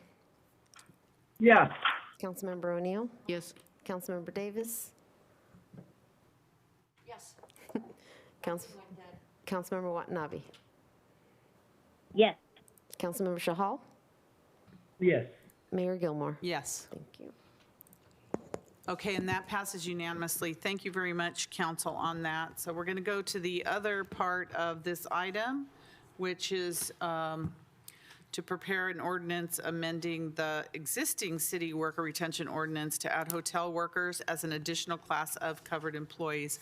And I think Ruth Shikata might have a report on that. Ruth, it probably also includes your recall part, but would you like to go ahead with that? No, I'll just go ahead, if it's okay with the council, just to go and focus on the worker retention. So I had the presentation broken out into two pieces. So since the council is voted to defer that part, I'll just focus on the retention. So we're going to start. The council directed the city attorney to bring back two different ordinances. So this one I'm focusing on is the amendment to the existing worker retention ordinance. So on the next slide, please. So the council request was to include hotel service workers into the existing worker retention ordinance. And so we have classified in this draft that it would be applicable to any hotel that has 50 guest rooms or more. Next slide, please. The workers that would be covered underneath this worker retention ordinance for hotel service workers would be any worker that worked full or part-time for 8 hours a week or more, whose primary place of employment was a hotel in the city of Santa Clara, 50 rooms or more, and that basically that they were at the hotel at least 90 days prior to the execution of a transfer document. So what that means is that if there's a change in management or change in ownership of the hotel, so long as that worker worked at least 8 hours a week or more for the 90 days prior to the time that there was an executed agreement to change the management, then they would be covered underneath this ordinance. So next slide, please. So within 15 days of the execution of a transfer document changing the management of the hotel, then the current employer would need to provide the name, address, hire date, employment classification of each hotel worker to the new management company. And then the successor management company, so the new management company would need to hire those same workers for a period of 90 days. So next slide, please. So although we have an ordinance prepared for council's consideration, we did put several alternatives to present to council. Council also has a strategic pillar that includes the enhancement of community engagement and transparency as one of its strategic pillars. And so this is the reason why we included 3 potential alternatives, because we haven't done any specific outreach to the hotels or anybody else that might be included or affected by this potential change in the ordinance. We don't know whether or not we picked 50 rooms or more, but then that threshold might be appropriately need to be lower or need to be higher. We based upon what we saw in other cities, but again, have not done any outreach on that. So there are 3 alternatives for the council to consider for action tonight. One would be to approve the proposed ordinance basically as is, and then direct us to bring it back for a second reading at the next council meeting. If the council then approves it at a second meeting, then it would become effective 30 days thereafter. The second alternative would be for the council to go ahead and approve the proposed ordinance tonight and direct the staff to go out and do some community engagement on this. So reach out to the potential hotels, hotel workers, anybody that might have an opinion as to the ordinance and whether or not we got the thresholds correct or not. And then we can provide, accommodate that feedback. The third action would be for the council just to take no action on the proposed ordinance tonight and then go out and direct the staff to do a community engagement process prior to the actual introduction of the ordinance.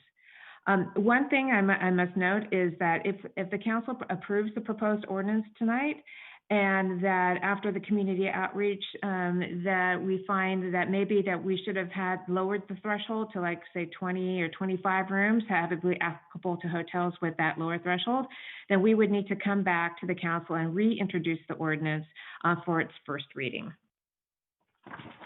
So next slide, please. So the staff recommendation contained in the report relative to the worker retention ordinance is for the council to approve the proposed ordinance tonight and then direct the staff to complete a community engagement process and then bring all of that back for a later date, second reading, and then the council could consider the ordinance plus the community feedback together. And that concludes my report. Thank you. I have Councilmember Davis and then Vice Mayor Hardy.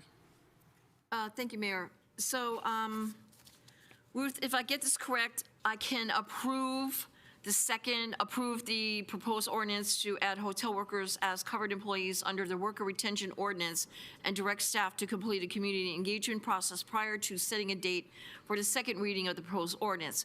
Can I make that motion to move this forward and then have the recall come back to us on the 10th, but get the other one in motion? Is that okay with staff? Yes, that would be. Okay, then I'm going to make the motion to approve the ordinance for the worker retention. I think Nora's got that down. And then we will continue the worker recall until the 10th, November 10th. We already did that, right? We did that one already.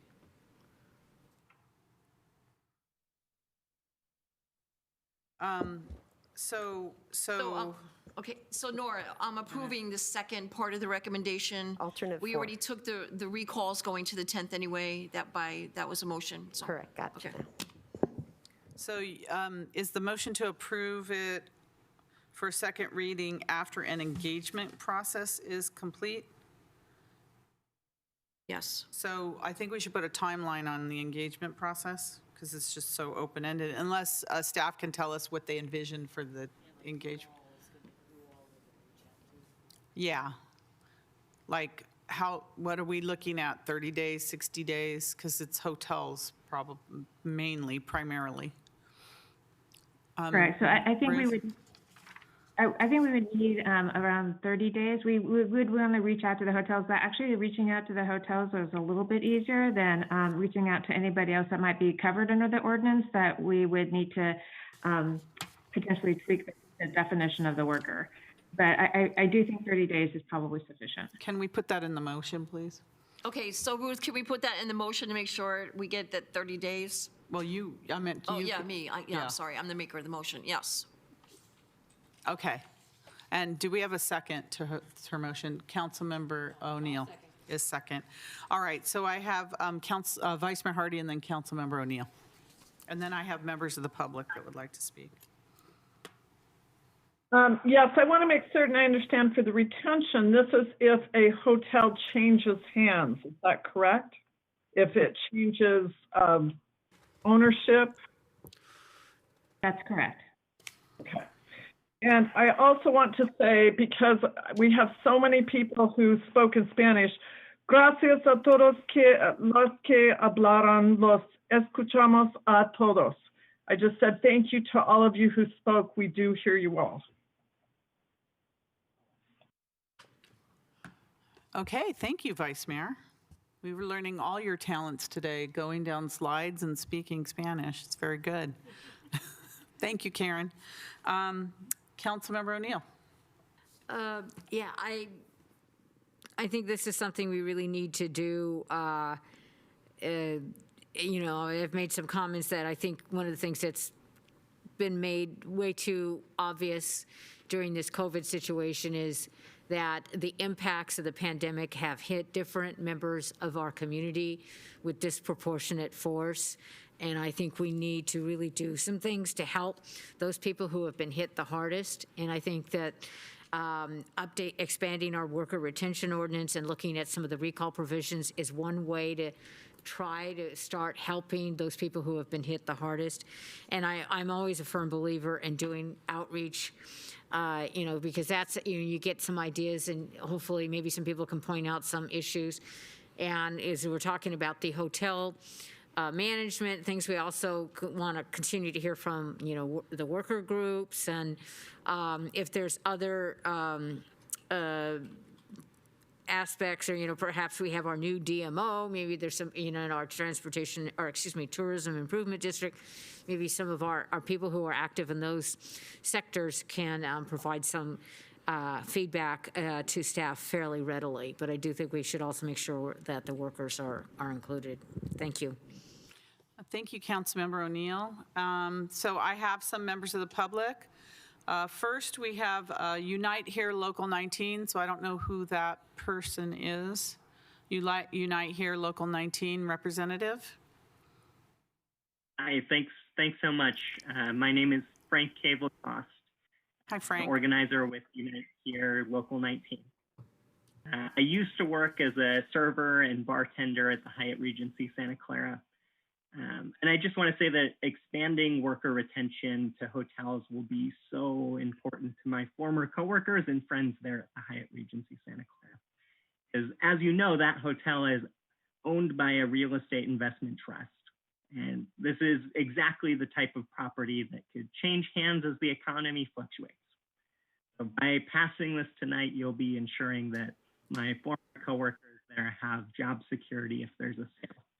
So I just want to say, please pass worker retention without delay. And I also know that recall will be important for my former coworkers and friends there who do not have any collective bargaining protection. So I want to say tonight, thank you for bringing back stronger recall language at a future meeting. Thank you very much. Thank you, Frank. Louise Arhan? Sorry, I'm saying it incorrectly. Louise. Great, thank you.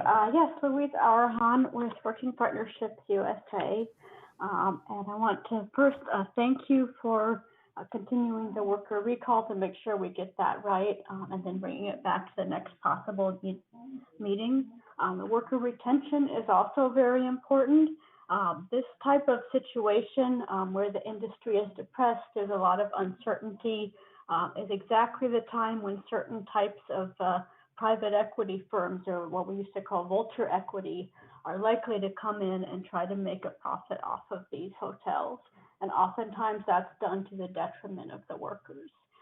So this is a very important ordinance to enact.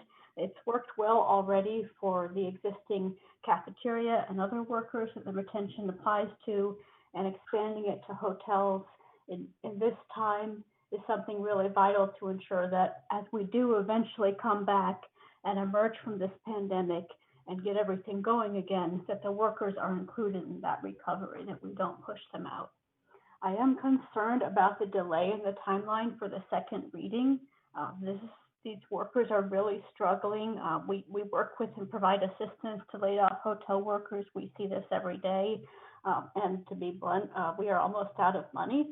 I know that other community groups are picking up the slack, but I would really urge you to pass this ordinance and put it into effect as soon as possible. I believe this is the third time this has come to council. The first, I think, was back in July.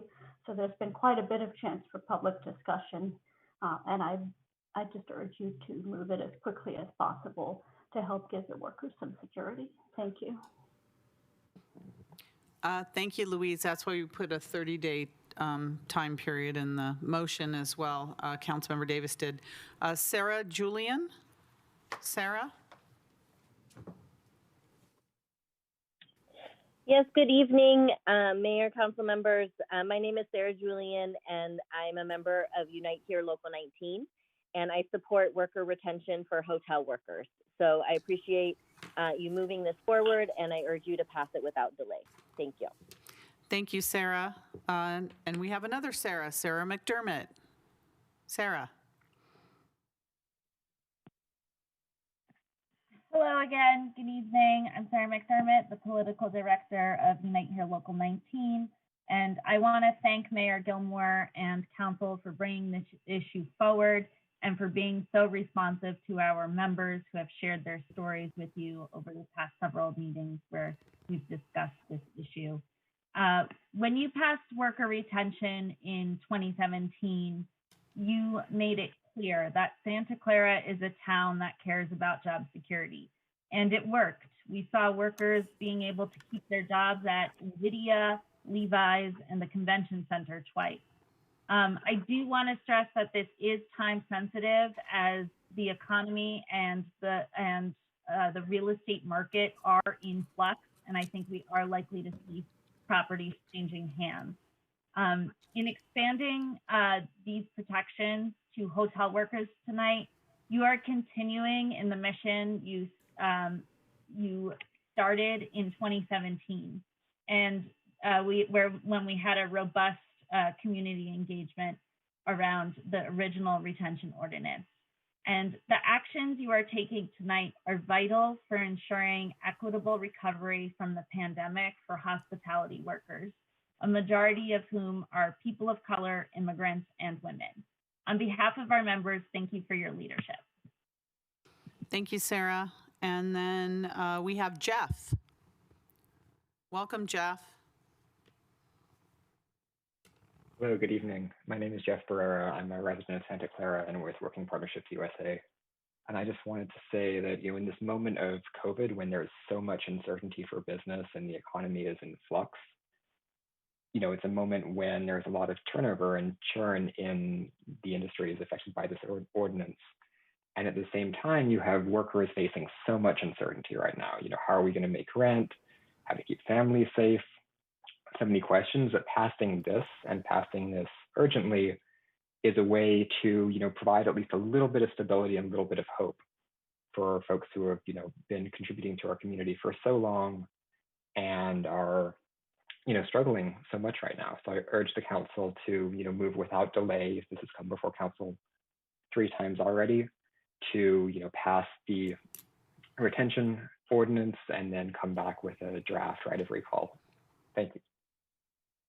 Thank you very much, Jeff. I don't see any other. Do we have any other comments or members of the public? Anyone here? I don't think anyone's here. Oh, nope. Okay. So I see no other comments from council. So we have a motion and a second to move this forward with 30 days of community engagement and bring it back for the second reading, right? City Attorney's second reading after 30 days. Assistant City Clerk. Vice Mayor Hardy. Absolutely, yes. Councilmember O'Neill. Yes. Councilmember Davis. Yes. Councilmember Watanabe. Yes. Councilmember Shahal. Yes. Mayor Gilmore. Yes. Thank you.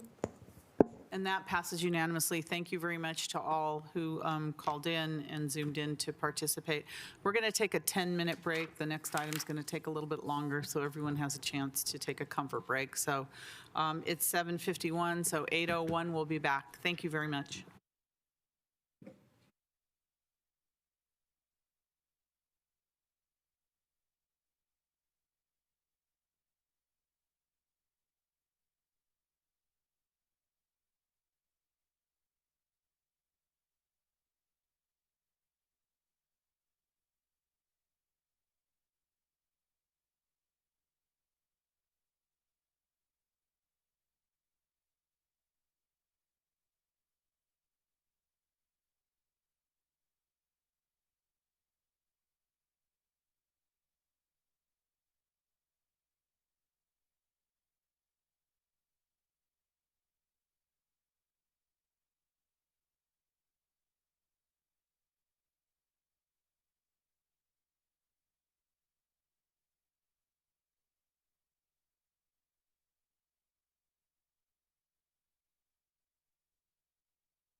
Okay, thank you, everyone.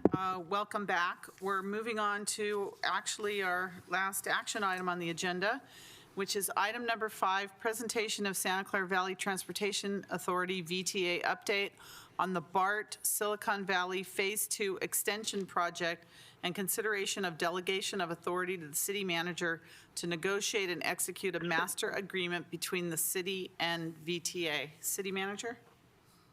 Thank you, Mayor. The purpose of this item is to first provide a comprehensive update on the VTA BART Silicon Valley Phase 2 extension project, and then also to provide an overview of the master agreement that will need to be in place with the VTA and the city to guide the design construction of the project. I want to introduce Takis Salpias, who will be making the presentation this evening. Takis, or Mr. Salpias, is the chief for the BART Silicon Valley extension for Santa Clara Valley Transportation Authority, and he has broad background in with respect to delivering infrastructure or capital projects, both by modernization, engineering, procuring for construction, automated people movers, public-private partnerships. He's worked amongst the United States as well as internationally. He'll provide us with a walkthrough of the BART Phase 2 project update. We'll discuss the FDA's expedited project delivery program and this project's eligibility, as well as review our contracting plan.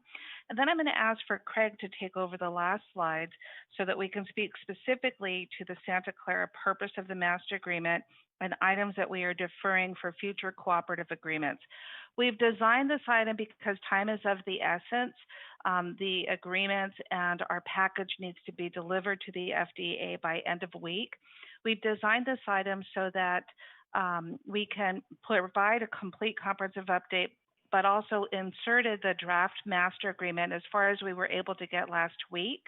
And if there is more that the council feels that it needs, and if it doesn't feel comfortable delegating to me the opportunity to finalize the negotiation and execution of the agreement, then we can return on Thursday, and we've already blocked that date off as a possible continued date if the council would like more information before it considers final action. So that's how we designed this item, because time is very much of the essence, and Takis can definitely explain that more thoroughly. But I'm going to pass it over, Takis, to you, and feel free to introduce any staff. I thought I saw Bernice on the line. So, Takis? Thank you, Madam City Manager. I appreciate you and your staff the last 2-3 weeks working so closely with each other to come to this evening. And I would like to thank and acknowledge the mayor, Madam Mayor. Thank you for allowing us to be before you today, and all your city council members. It's really indeed a pleasure for me and Bernice, my colleague, who is on the line too, to brief you today. And I wanted to tell you that BART is coming to the city of Santa Clara. And I wanted to take you through a few slides and then be completely open with you to answer any questions you may have. First page, please. This is the project configuration, the project design, the project route, whichever word you like to use. As you already know, probably 6 miles long, 2.4 miles. It will be a single bore stack tunnel, and I will explain that in a few minutes what that means. And the total of the tunnel, 48-foot diameter tunnel, it will be 5 miles, and 1 mile it will be at grade. We're going to build 4 stations, 3 underground stations, and of course 1 station in Santa Clara, in the city of Santa Clara. We're going to have in 2 mid-tunnel ventilation emergency egress facilities. I can articulate exactly what that means. And we're gonna do the new whole yard maintenance facility, and the project also contributes to BART to buy extra trains, rail cars we need for this project. Next, please. Just to take you a little bit back in memory lane, Bernice can fill in any omissions I might leave behind me here. That back to 2018, the board of directors approved the tunnel with the stack option platforms, as you can see it on the picture. And as a matter of fact, VTA received environmental clearance, known as the record of decision from the Federal Transit Administration. And that was the approved project. And some of you, I'm pretty sure you remember that was a great accomplishment for that time. Next. Then next slide, please. During the 2019, there were some configuration and design issues between BART and VTA, and the tunnel enlarged from 48 feet diameter to 56 to allow a center platform. That means in one level, no stacked, one train on top of the other, but at the same level with a center platform. And that made the tunnel to be now 56 feet to be under Santa Clara Street. In 2020, when I first started here, my first evaluation challenge, if you like it, was to figure a way what we do with this tunnel. And we went very extensively and in-depth engineering analysis, and the costs were too high to do a 56-feet tunnel. And also had some risks, and you understand, in certain segments, Santa Clara Street is only 75 feet wide, putting a 56-feet cavity there in a very poor soil conditions. I'm pretty sure you all know the soil conditions, the water table is not really the most competent soils in the world coming down Santa Clara Street. For that, we work very closely with the city of San Jose, with all our colleagues at BART, with the federal government. For that, we decided that let's optimize this tunnel and let's figure a way to have a project design which we're all gonna be happy with. Next, please. And in 2020, of course, we had the great news that in June of 2020, we opened the long-awaited phase 1 of BART coming down from Warm Springs to San Jose, really. And you can see on the upper left the Milpita station, and then below the Berryessa station, and you can see on June 13, the dignitaries and elected officials, including my boss, Nuria Fernandez, and the general manager of BART, Bob Powers, and others. Great day indeed. A lot of people waited for that event. For that was the opening. Bernice, do you like to say anything more about the opening or anything you'd like to share with anybody?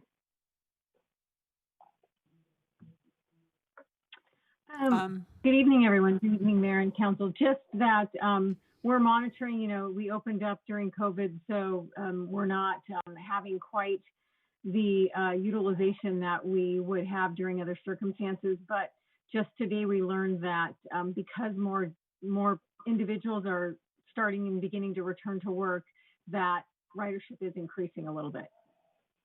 Very good. For that, now I take you to the next page. Next page, please, page 6. As I told you before, and you heard it from your city manager, that we are part of the FDA Expedited Project Delivery Program. As a matter of fact, we are the only project nationwide have been approved to be in that category. And back almost a year ago, a little bit longer than a year, in August 2019, FDA pledged a down payment towards their contributions of $125 million. And then in July of this year, FDA released what they call it the Notice of Funding Opportunity, which is the rules of the game, if you like it, how this project is going to be funded and under what criteria and requirements. And just to give you an example, under this criteria was that they wanted to see the public-private partnership agreement with Google. Some of you know by now that we do have a special public-private partnership with Google in the Diridan station area. Also, they wanted us to transform our ridership projections from a localized model to a federal model. We did that, and asked us for 10 agreements, third-party agreements. They define them as critical, and we're pleased to tell you we have completed 7 so far, and 3 remaining open, and one of them is before you today. And just last week, we reached a completion with the city of San Jose, for example, and we have 2 more remaining after yours today. Next. We're going to build this project with 4 contracts. One contract is the systems contract, which will do everything required for operating the trains. The second contract, it will be a major tunneling contract, and it's close to $2 billion estimate we have. And then the third contract, it will be your contract, the Santa Clara Station contract, including the yard. And the fourth, it will be the other 3 stations, downtown San Jose, Diridan, and of course 28th Street, Little Portugal Station. Next, please. The budget is close to $7 billion, 6.8, as you see. And to the left, this is the approved budget. This is the federal categories. Everything you see here is federalized. We're following the budget line items and the structure required by the federal government. To the right, you will see is the funding sources, how VTA is going to pay for this project. And you can see it for yourself where the funding is coming from. For that, 1.7 is what we are planning to receive from the federal government, and 5.1 from Measure A, Measure B, and all the other funding sources which are dedicated to this project for quite a few years now. Next, please. This is our schedule. You can see to the right how I talk about stack tracks. We don't have examples like this in America. For that, I put the little graphic there for you to see what the stack means. The one track goes on top of the other. And then to the right, you can see the tunneling machine, a special engineer machine, 48 feet diameter. Most likely it will be from a foreign source. And the schedule, you can see it to the left. We don't call it a schedule, still a lot of items in front of us. We call it a framework to completion. And I'm pleased to tell you the 2 yellow flags you see there, which is the request for information for the contractors, that we're giving a message to the contractors, please form your teams and get ready. Here is our contracting plan.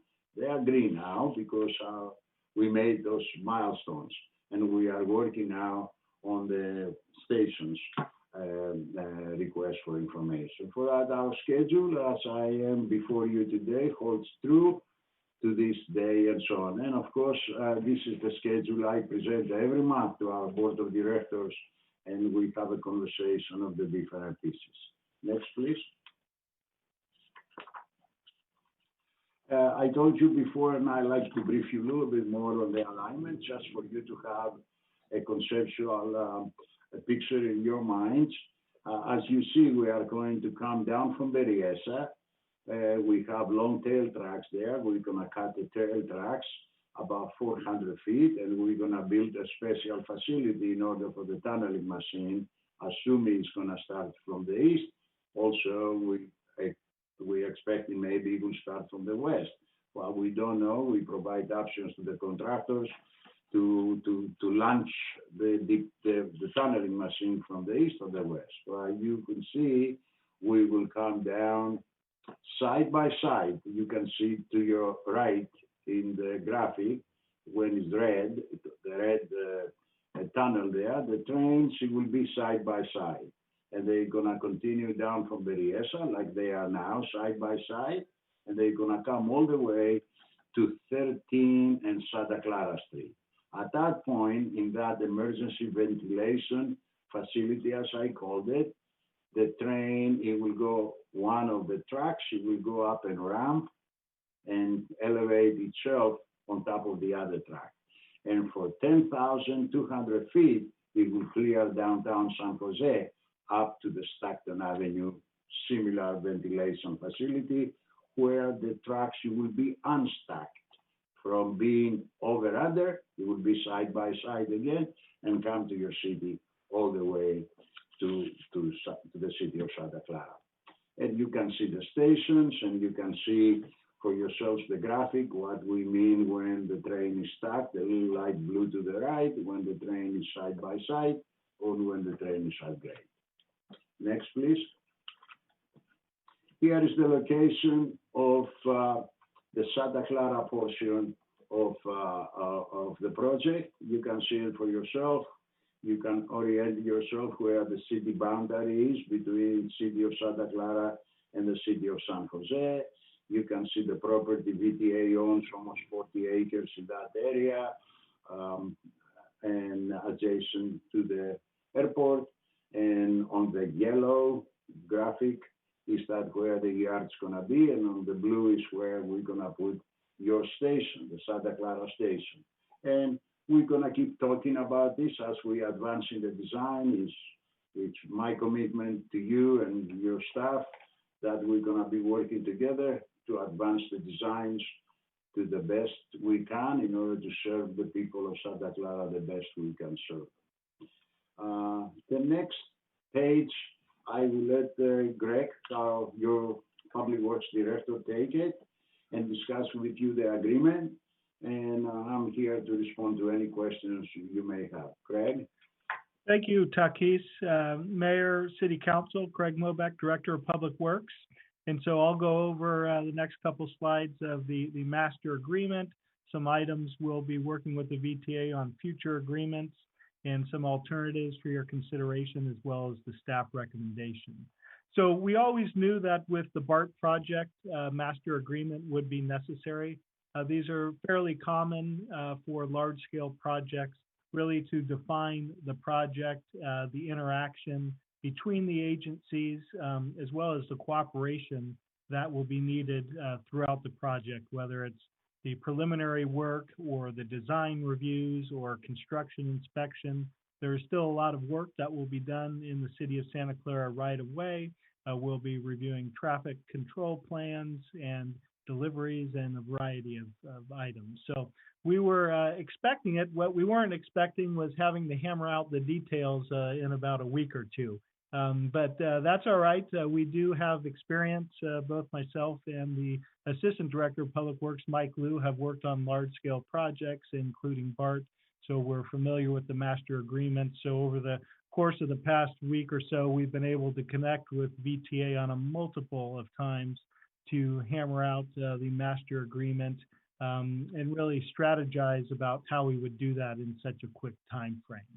And one of the items that we developed was to take some of the items that would require more time that we didn't need to resolve right away, and to defer those to a future agreement.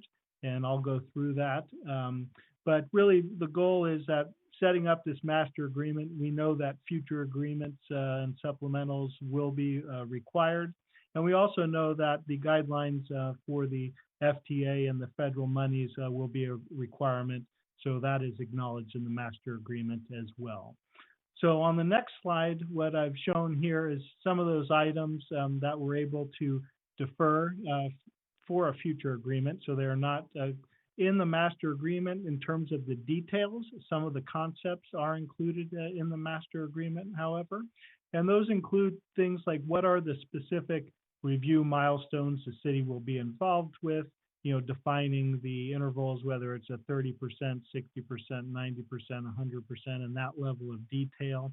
The time periods that the city would be allowed for those various reviews, as well as inspections. Any requirements for architectural historic properties, things like construction standards and what version that we're building off of. Defining project betterments. As the project's constructed, there's some baseline improvements, and then defining what would constitute something that would make it better above and beyond what was anticipated by the VTA. as well as the stormwater requirements, both for construction and post-construction. And then it'll get into some of the specific details on the payment reimbursements because the City of Santa Clara's time will be reimbursed by the VTA. So that is really the structure, how these agreements will be set up. And on the next slide, what I've gone through is some of the alternatives for consideration that were identified in the report. So there was 3 options, as Deanna mentioned. The first is to authorize the city manager to negotiate and execute a master agreement with the VTA related to the BART Silicon Valley Phase 2 extension project. So that would be taking the draft that was attached to the report and finalizing that and approving that. And the second would be to continue this council meeting and this item to October 29th and direct the city manager to issue a draft master agreement for consideration at that meeting. Or a third alternative would be not to authorize the city manager to execute the agreement and to provide staff with further direction. So on the next slide, I've just shown what the staff recommendation is for tonight. We're comfortable in our workings with the VTA so far in the master agreement. We've been able to take it to a level where we're very close to finalizing it. And so what we're recommending is that you authorize the city manager to negotiate and execute a master agreement with the VTA related to the BART project and to make any minor changes, including time extensions as necessary. So that concludes the presentation. And as Takis mentioned, both the VTA and I'm available if there's any questions. Okay, thank you very much for that presentation. First, I have Councilmember Davis, followed by Vice Mayor Hardy. Thank you, Craig. I can take my mask off because you're nowhere near me.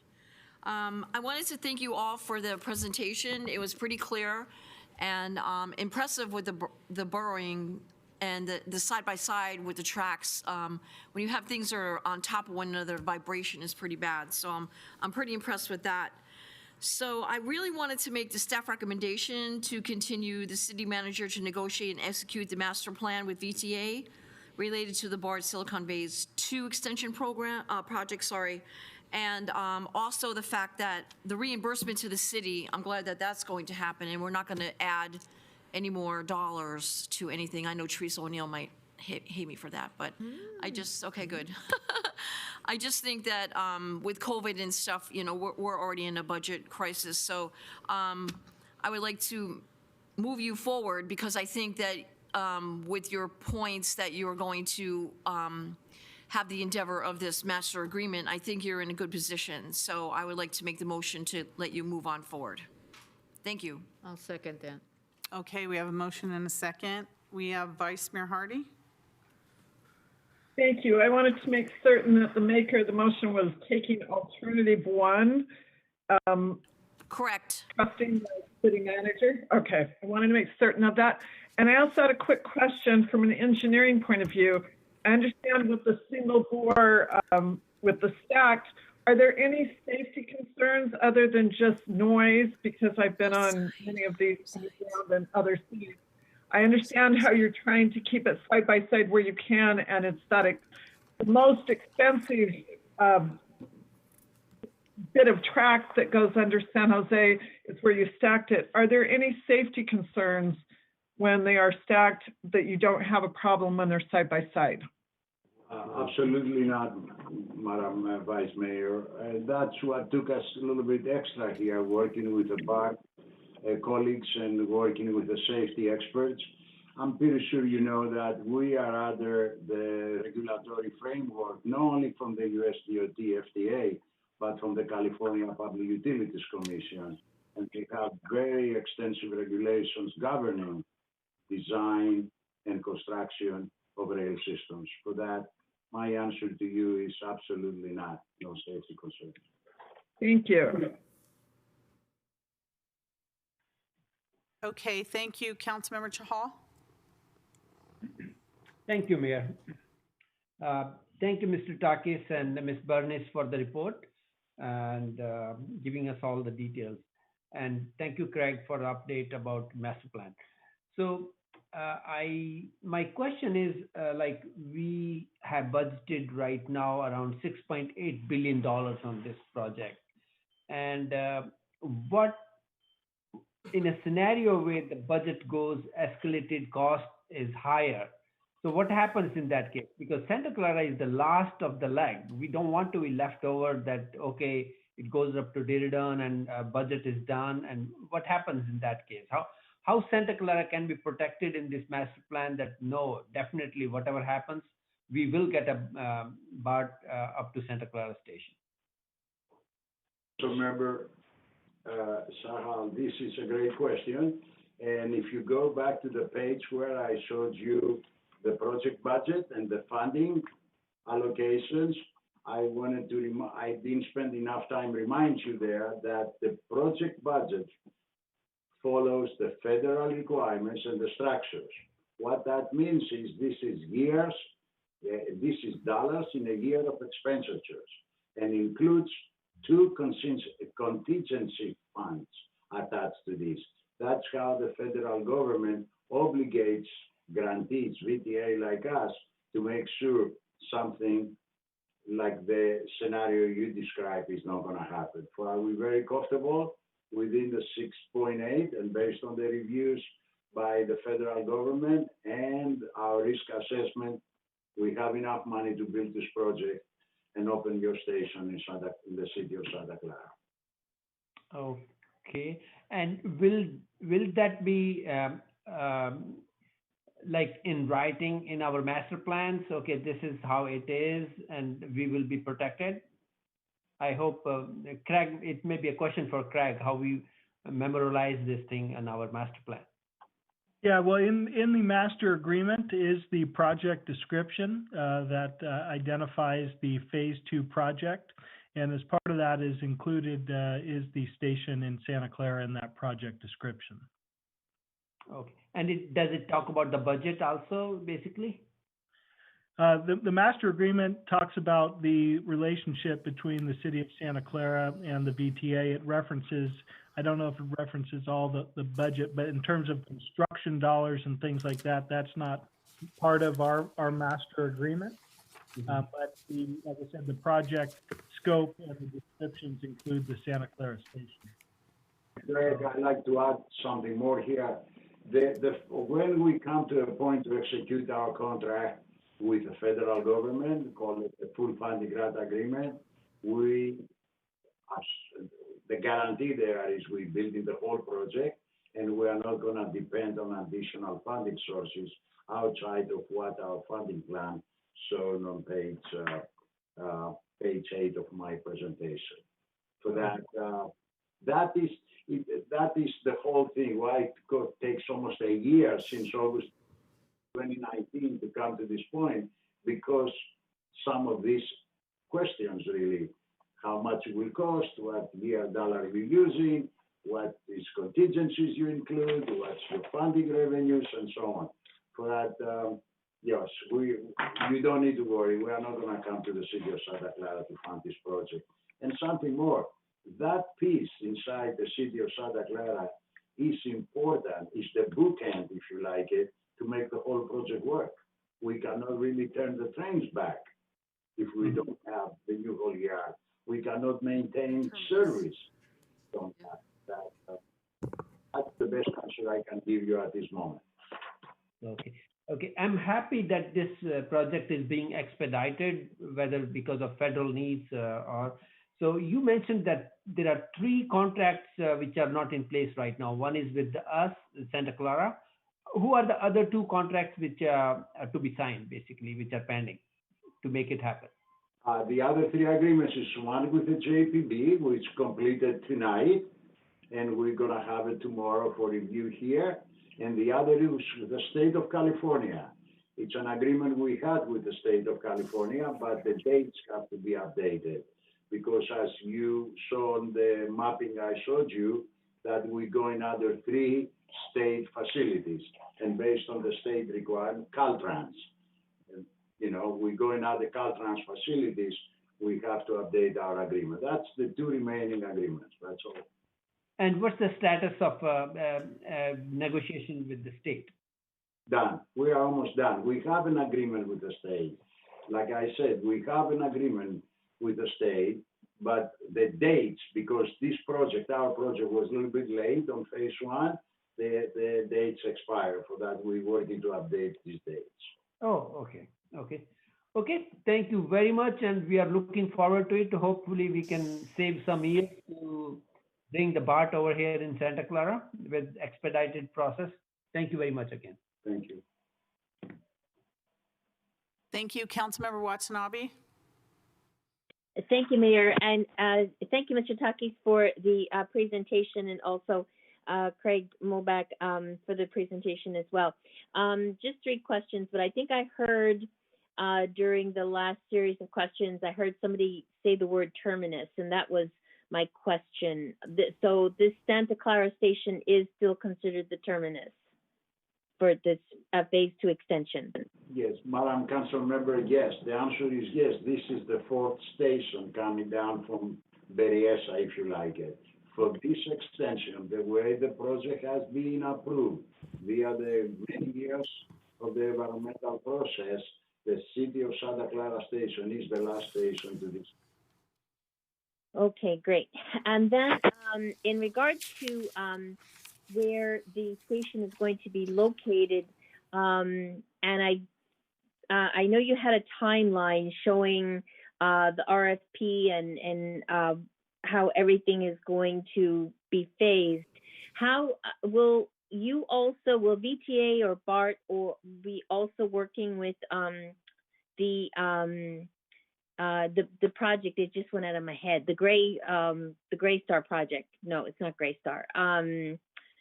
Gateway Crossings, excuse me, that is going to be built right there on the other side of where the Santa Clara station is supposed to be built. Are you coordinating with that project to work together, or what will happen? Yes, the answer is yes. I understand as part of the real estate development in that area, our director of real estate, VTA's real estate department, work with the developer. But as we're moving on now with our design of the station and the tracks and so on, I will personally get involved with your developer there. And I'm pretty sure Greg and Mike, they're gonna support me when I need help from the city and so on. But the answer to your question is yes. Okay, because I know, based on the amount of units that are going to be built there, the amount of residents, of course, this BART station will be a tremendous, benefit to that project. And it would be nice that if everybody could be working together to make it really successful, and as that area. Yes, Yeah. Madam Council Member, I talked with Greg for a little bit, and we didn't have time again to put together our thoughts. But I believe sometime in 2-3 months from today, we're going to have some better designs to share with you, and we may yes, and Craig and I maybe come back and present to you how we see the whole design in that area. Yes, Great. We're going to keep you very well informed, because the same questions you ask are the same questions from the VTA board. They're going to make it very attractive there for more people using mass transit. Beautiful. And thank you. And you answered my 3rd question, which was that you would be bringing back updates as the project develops. So Yes, I appreciate that. Yes, Thank you very much. Thank you. Thank you. Councilmember O'Neill. Yes, thank you. So thank you, Craig and Takis and Bernice. It's nice to hear your voice.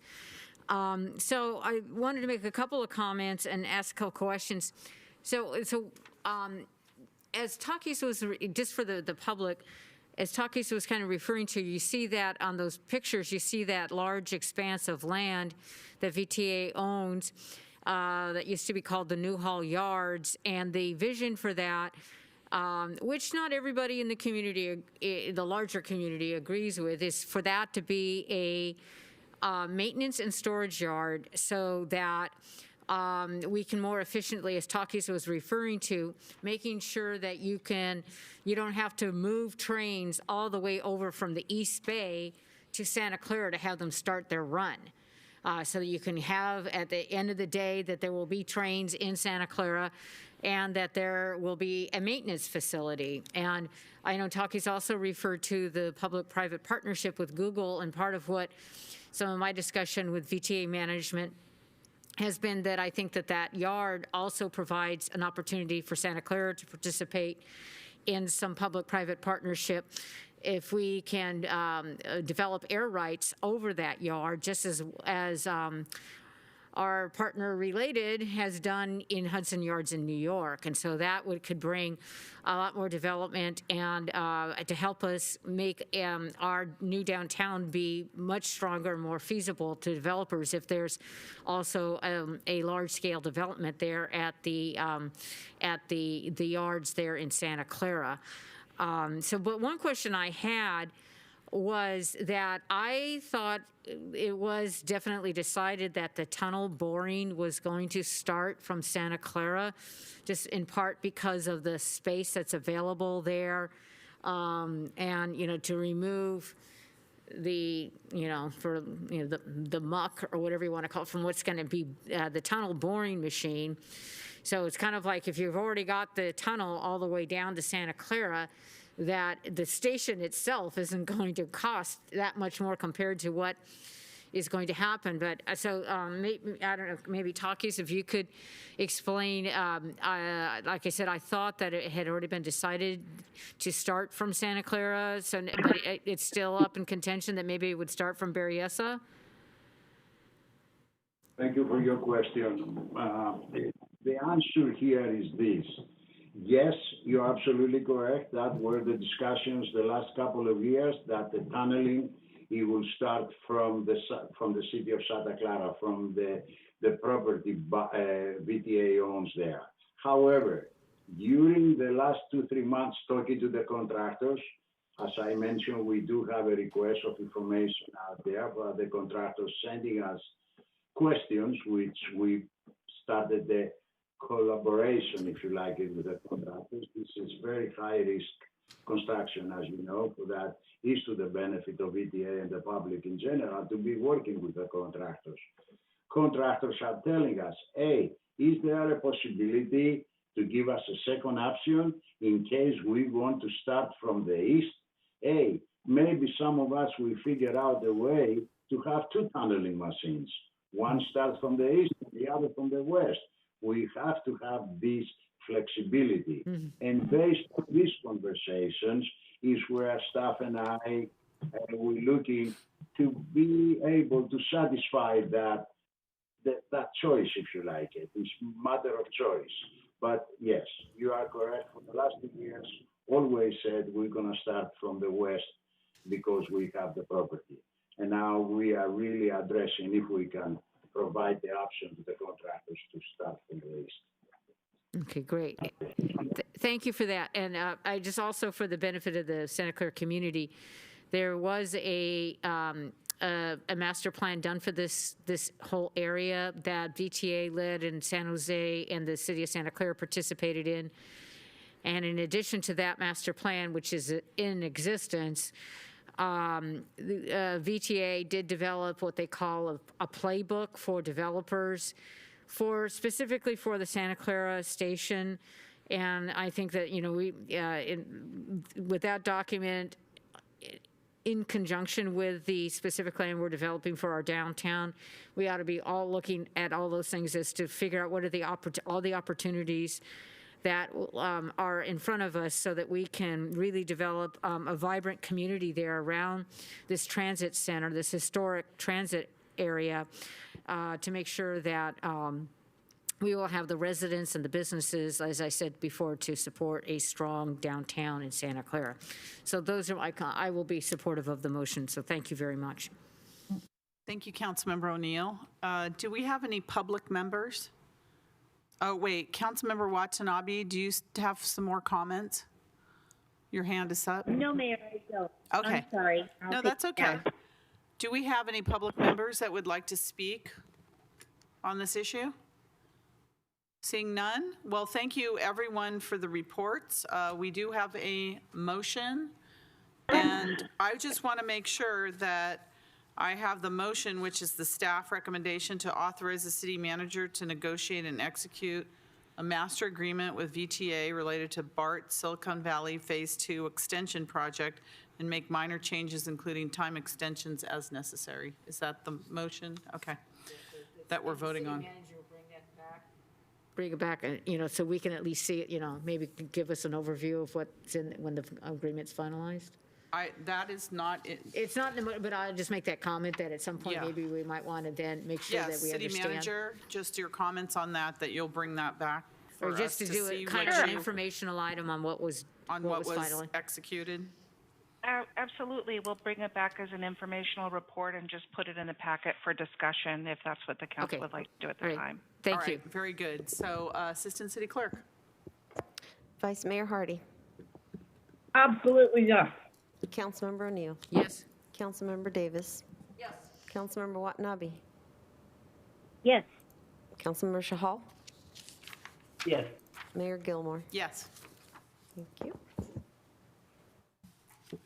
And that passes unanimously, and thank you, everyone, for all of your reports, and we appreciate the representatives, Takai from the VTA and everyone, for your, yes, who is that? Was that Taki? Thank you. Thank you. Madam Mayor, on behalf of VTA, thank you for your vote tonight. Thank All you. right. And I appreciate the staff working with us. Thank you. Thank you for your time as well. Thank you, Takis. Thank you, Taki. All right, now we have reports of members and special committees. Any member have anything to say? Okay, City Manager, Executive Director report. I just want to provide clarification that we still will be meeting on October 29th at 3:30. We do have an item that we need to bring forward. And I just wanted to acknowledge that October marks the my anniversary, and I did put out a community letter, as I have done since my first year, on accomplishments for the year. And I know there's been a lot of confusion with respect to just where are we. And so I just wanted to provide some updates that just kind of carry forward with the idea of supporting our community, as well as good local government leadership and administration. In short, I provided information about summarizing our fiscal situation, acknowledging that 3 years when I came into this organization, our reserves were at 47 million and our deficit was at 116 million. And the short story is, over the 3 years, we've brought the deficit down 90%, while growing our general fund budget stabilization 70%. And the raw numbers are from 116 to 13 million as reported. Of course, there's been the COVID impacts, which will be before the council once we have more information at the federal level.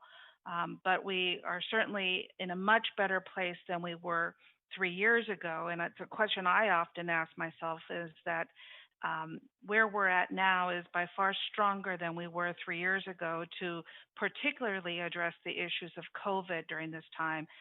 Had we not taken on this work through the council's leadership and the administration's hard work, we would have been in a very much different situation where we are today, particularly with our ability to support COVID relief efforts.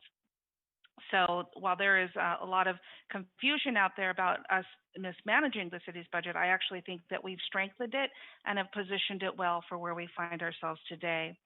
And I think that's followed by many of the record number of awards. If you go to the community letter in itself, it just lists 20 different awards, accolades, or recognitions.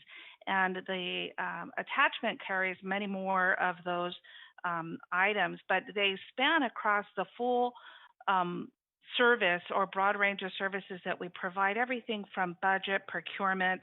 We are ranked either, if you look at one poll, it's the sixth safest city. Another is finding us at number 14. We have a large inventory of projects and awards through Public Works and SVP. We're designated as a healthy city. Our library has awards. We are designated as the 2020 Tree City. We have Green Business accolades, as well as we were designated as the best place to live. And that is because, of course, the strong leadership, the community participation, and the commitment of the staff team. And I think it all really culminates into, if you go to the attachment, there is 9 separate categories of a full inventory of all of the COVID programs that we have provided. And of course, this evening we'll have more to add. But I think the mayor has already said publicly that it would be hard to find another city that is providing as many services as we are for COVID. And if you just take a look at that list and the 9 categories that we have established to track our work, it really demonstrates the fine judgment that we have had in making sure that we touch all levels, whether it's legislation and advocacy to get CARES Act dollars, keeping our EOC open, our relief programs, or just maintaining our essential services. And so I just want to thank the mayor, the council, the community, and our city staff team. And if you haven't had a chance to read it, I think it's worth the read, just so that everyone has a big picture summary of where we've been over the last 3 years. So thank you, City Council, and that concludes my remarks. Thank you, City Manager, and thank you for that report. We've made tremendous progress over the last year since you've been here. And I think that, you know, it's so much, the letter is very long because there has been a lot of progress and a lot of work and a lot of things I think that, that we are very proud of and our city is very proud of. So thank you very much. Vice Mayor Hardy? I just wanted to specifically thank Deanna and her leadership and the team she's put together and the difference she's made in the city. So we are in a much better place than so many of the other cities. And I truly appreciate it. Thank you. Thank you very much, Vice Mayor. All right, so moving on, it leads us to our adjournment. And we have our next regular meeting on Tuesday, but I believe we're meeting on Thursday. So City Attorney, how do we just adjourn to Thursday, the 29th? I don't think we've called the special meeting yet. Have we called the special meeting yet? I think we're just going to we'll call just adjourn. We'll just adjourn, yeah. Okay. At this point, there's only one item, and I think we're intending to call a special meeting on Thursday. Okay, thank you. So is there a motion to adjourn? So moved. Second. It's nice to have council members here because I can actually see, almost touch people here. Okay, so we have a motion and a second to adjourn. Assistant City Clerk.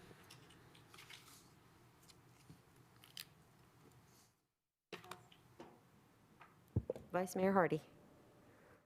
Yes. Councilmember O'Neill. Yes. Councilmember Davis. Yes. Councilmember Watanabe. Yes. Councilmember Shahal. Yes. And Mayor Gilmore. Yes. And that passes unanimously. This meeting is adjourned. Thank you, everybody.